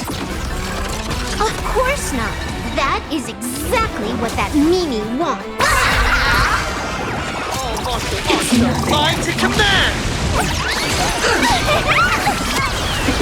Wiped him out. That's how the Sparky got. Let greed devour all!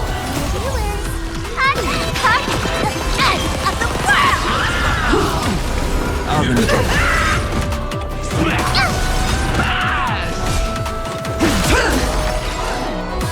Unlimited firepower.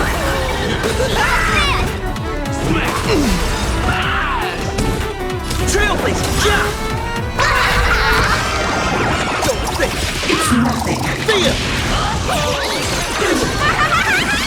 All for the thrill. Your moment to shine. All eyes are on you. Wiped him out. This next round, real gaming. Fury of the dead!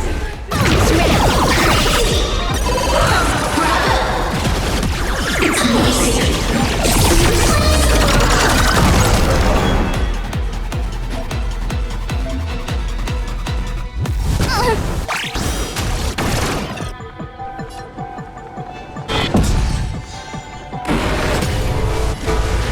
Earth shatters, heaven trembles! Devour offspring! Fight for me!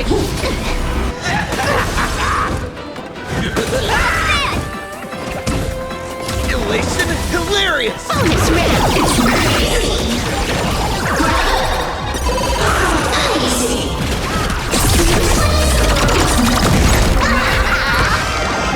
All martial arts are mine to command!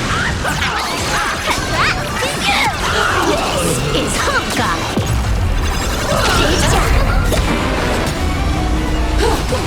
Turn, vengeful spirits! Mountains move, dragons rise! Dragons, soaring above the lands. This is permanent! I can endure more!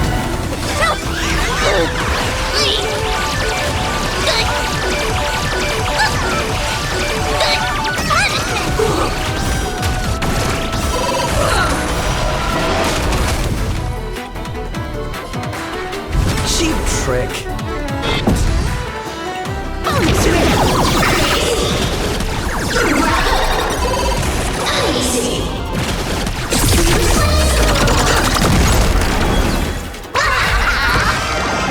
Don't think. Fear.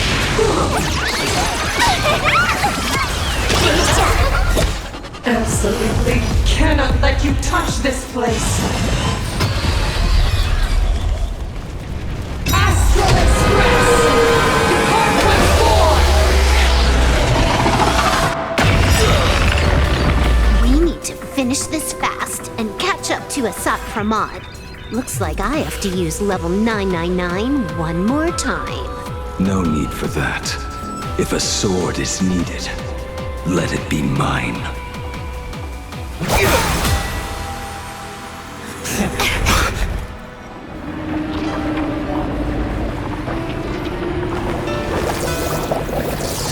Have you thought it through? What defines a blade?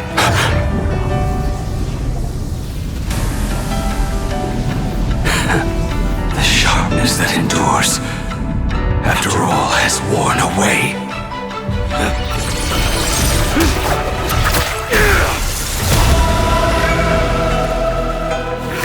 I shall take veracity as my forge, and abundance as my iron.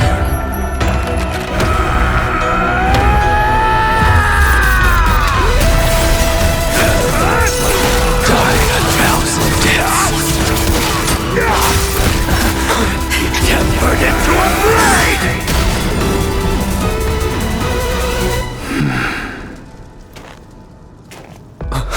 What? Not even a welcome back? My strength isn't what it was. You will serve as the tempering fire! No way! Blade! You answered my prayers! 1 in 10 chance of survival. I choose to survive. You will serve as the tempering fire! What happened to her? This is Asad Pramad's handiwork. We have to bring her to her senses first.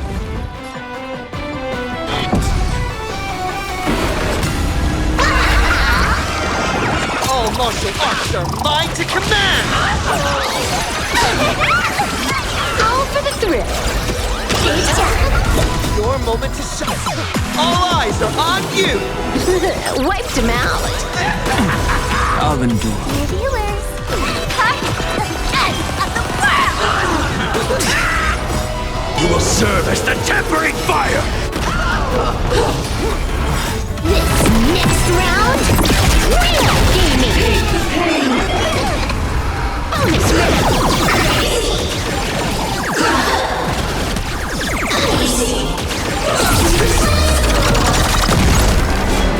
Earth shatters, heaven trembles! Dragons, soaring above the lands! This is permanence! I can endure more! Trailblaze, yeah! Don't think! It's nothing! Feel! This is Honkai! You will serve as the tempering fire! Devour all strength! Fight for me!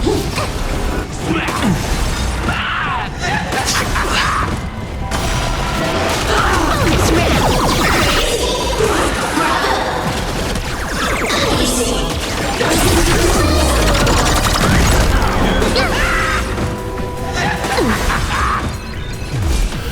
Mountains roar, dragons rise!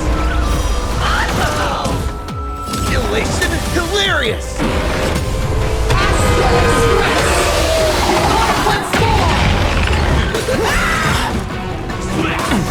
Alvendor. Feast your eyes, I can endure more! Bonus round!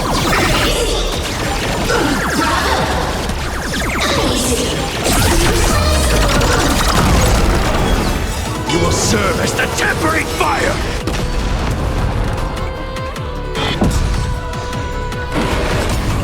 Let greed devour all!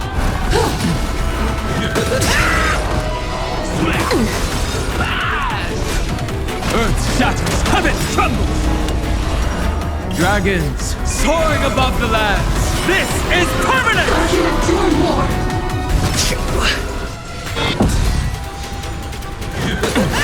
Alvendor. Your moment to shine. All eyes are on you! Wiped him out! Let me teach you some moves! You will serve as the tempering fire! Don't think! Feel! Absolutely cannot let you touch this place!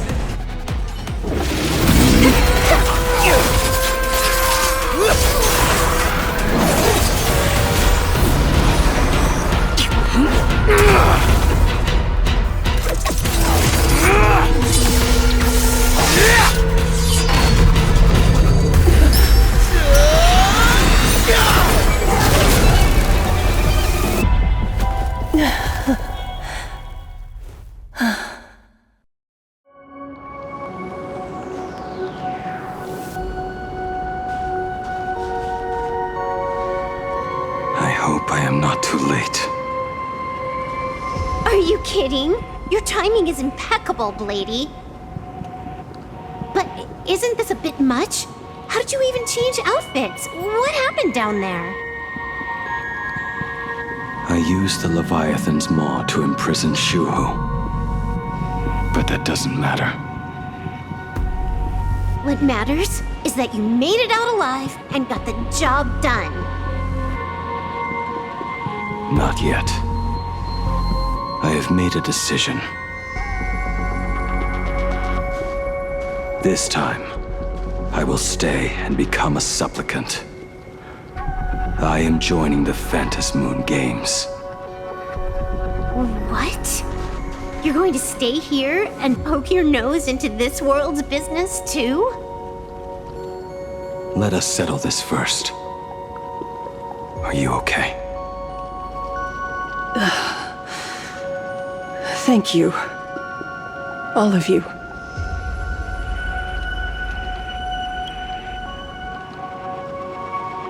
I will do everything I can to help you. As long as the canvas remains, Asat Pramod cannot kill me. You have fulfilled what Evanescia entrusted to you. It was all me. For 1,000 years, I was the one obsessed with bearing every responsibility alone. Asat Pramod was right after all. I have been a ghost of 1,000 years past, arrogant enough to think my seal over the world and canvas was unbreakable. I really believed that accumulated wish power would be enough to strike him down when he returned. We are up against the same nightmare that survived a whole Sindearth age. The same monster that an entire era could not even overcome. Just how did he even sneak into the world in canvas? The first time I stepped into Inkford Hermitage, a strange whisper tried to latch onto me, but it didn't succeed. Maybe that was the first step in Asat Pramod's plan to infiltrate this place. Then, he took on Graphia's form to tamper with my mask, and even taught me the way to summon the real Graphia. In the end, he got what he wanted. So, this guy has only been after one thing this whole time.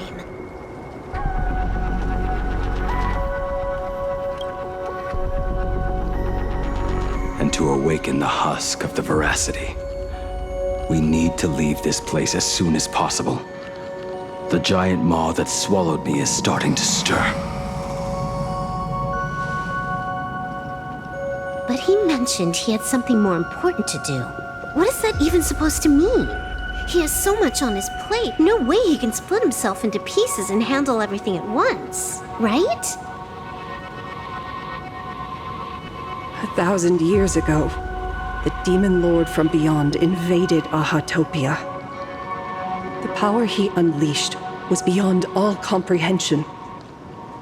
He could appear in places thousands of miles apart at the exact same time, as if he possessed countless incarnations. What? He said he was meeting a genuine nameless. Himiko! She's in trouble!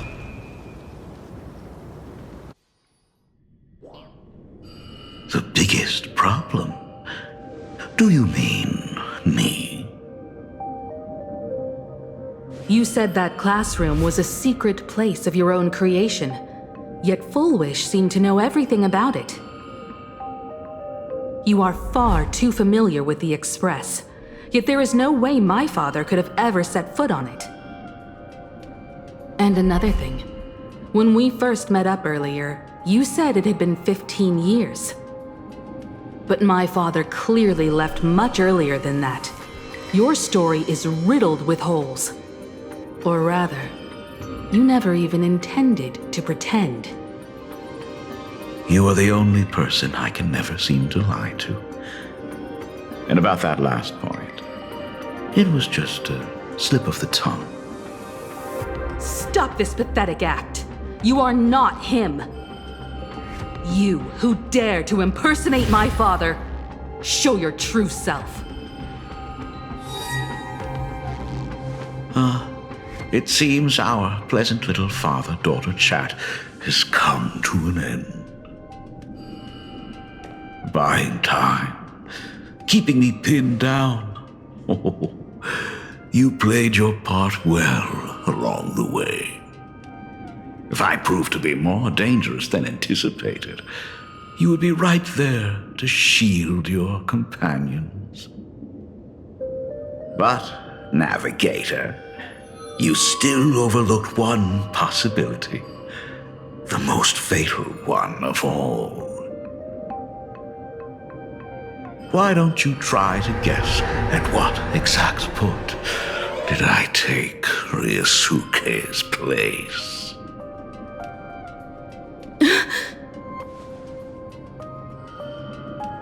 It happened on the day that man, in his desperate search for the source of the Weathering Curse to save his family, was destroyed by me.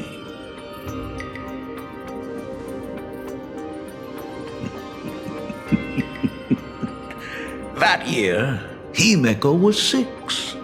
At her mother's funeral, she met her father for the first time. You are lying. I have told you only one lie in all these years, my dear daughter. Nice to meet you. I'm your father, Ryusuke. All that effort, all those years spent by my side. What are you really planning? Even I find it hard to tell what goes on in this head of mine sometimes. But now, as I look at your face, at that exquisite expression, it all makes sense. I had so much fun playing a father. And the best part, that was not even the most fun I have had today. Hey, can you hear me? Someone who looks like a Sapramod just showed up at the tavern. We are under attack by Asai Pramad. Don Hung and I will do everything we can to cover Yao Guang. I've played along this far, so why not make it interesting? Let us add a dash of red to our little opening act. You have proven your theory by tearing off the mask of Ryusuke. As a courtesy, it's now time to strip away your disguise. The ugliest lie of the Trailblaze. The truth that has been hidden for 15 years. When the Phantom Moon is full again, I will be there as I have promised. I will come back with so many stories to tell you. The girl looked up at the stars, but in her heart, she was terrified of setting out. She was afraid of the universe, and even more, she was afraid of the weight of responsibility. In the end, she'd left her wishes to someone else. As for her, she chose to lie in a grave and stay in the Arcadia forever. Ryusuke's daughter, Himeko, is long dead. When she saw how vast the stars really were, she ran away. Just is the Trailblaze will always converge with the destruction, culminating in awe-inspiring obliteration!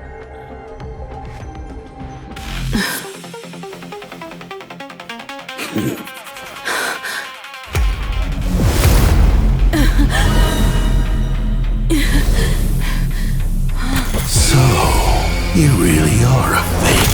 Right back at you.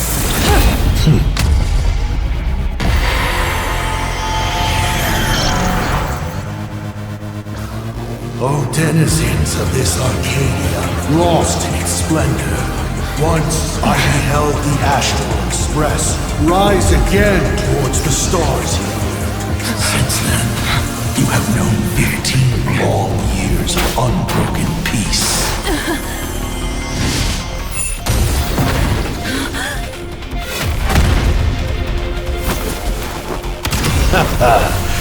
It's been a while, old friend.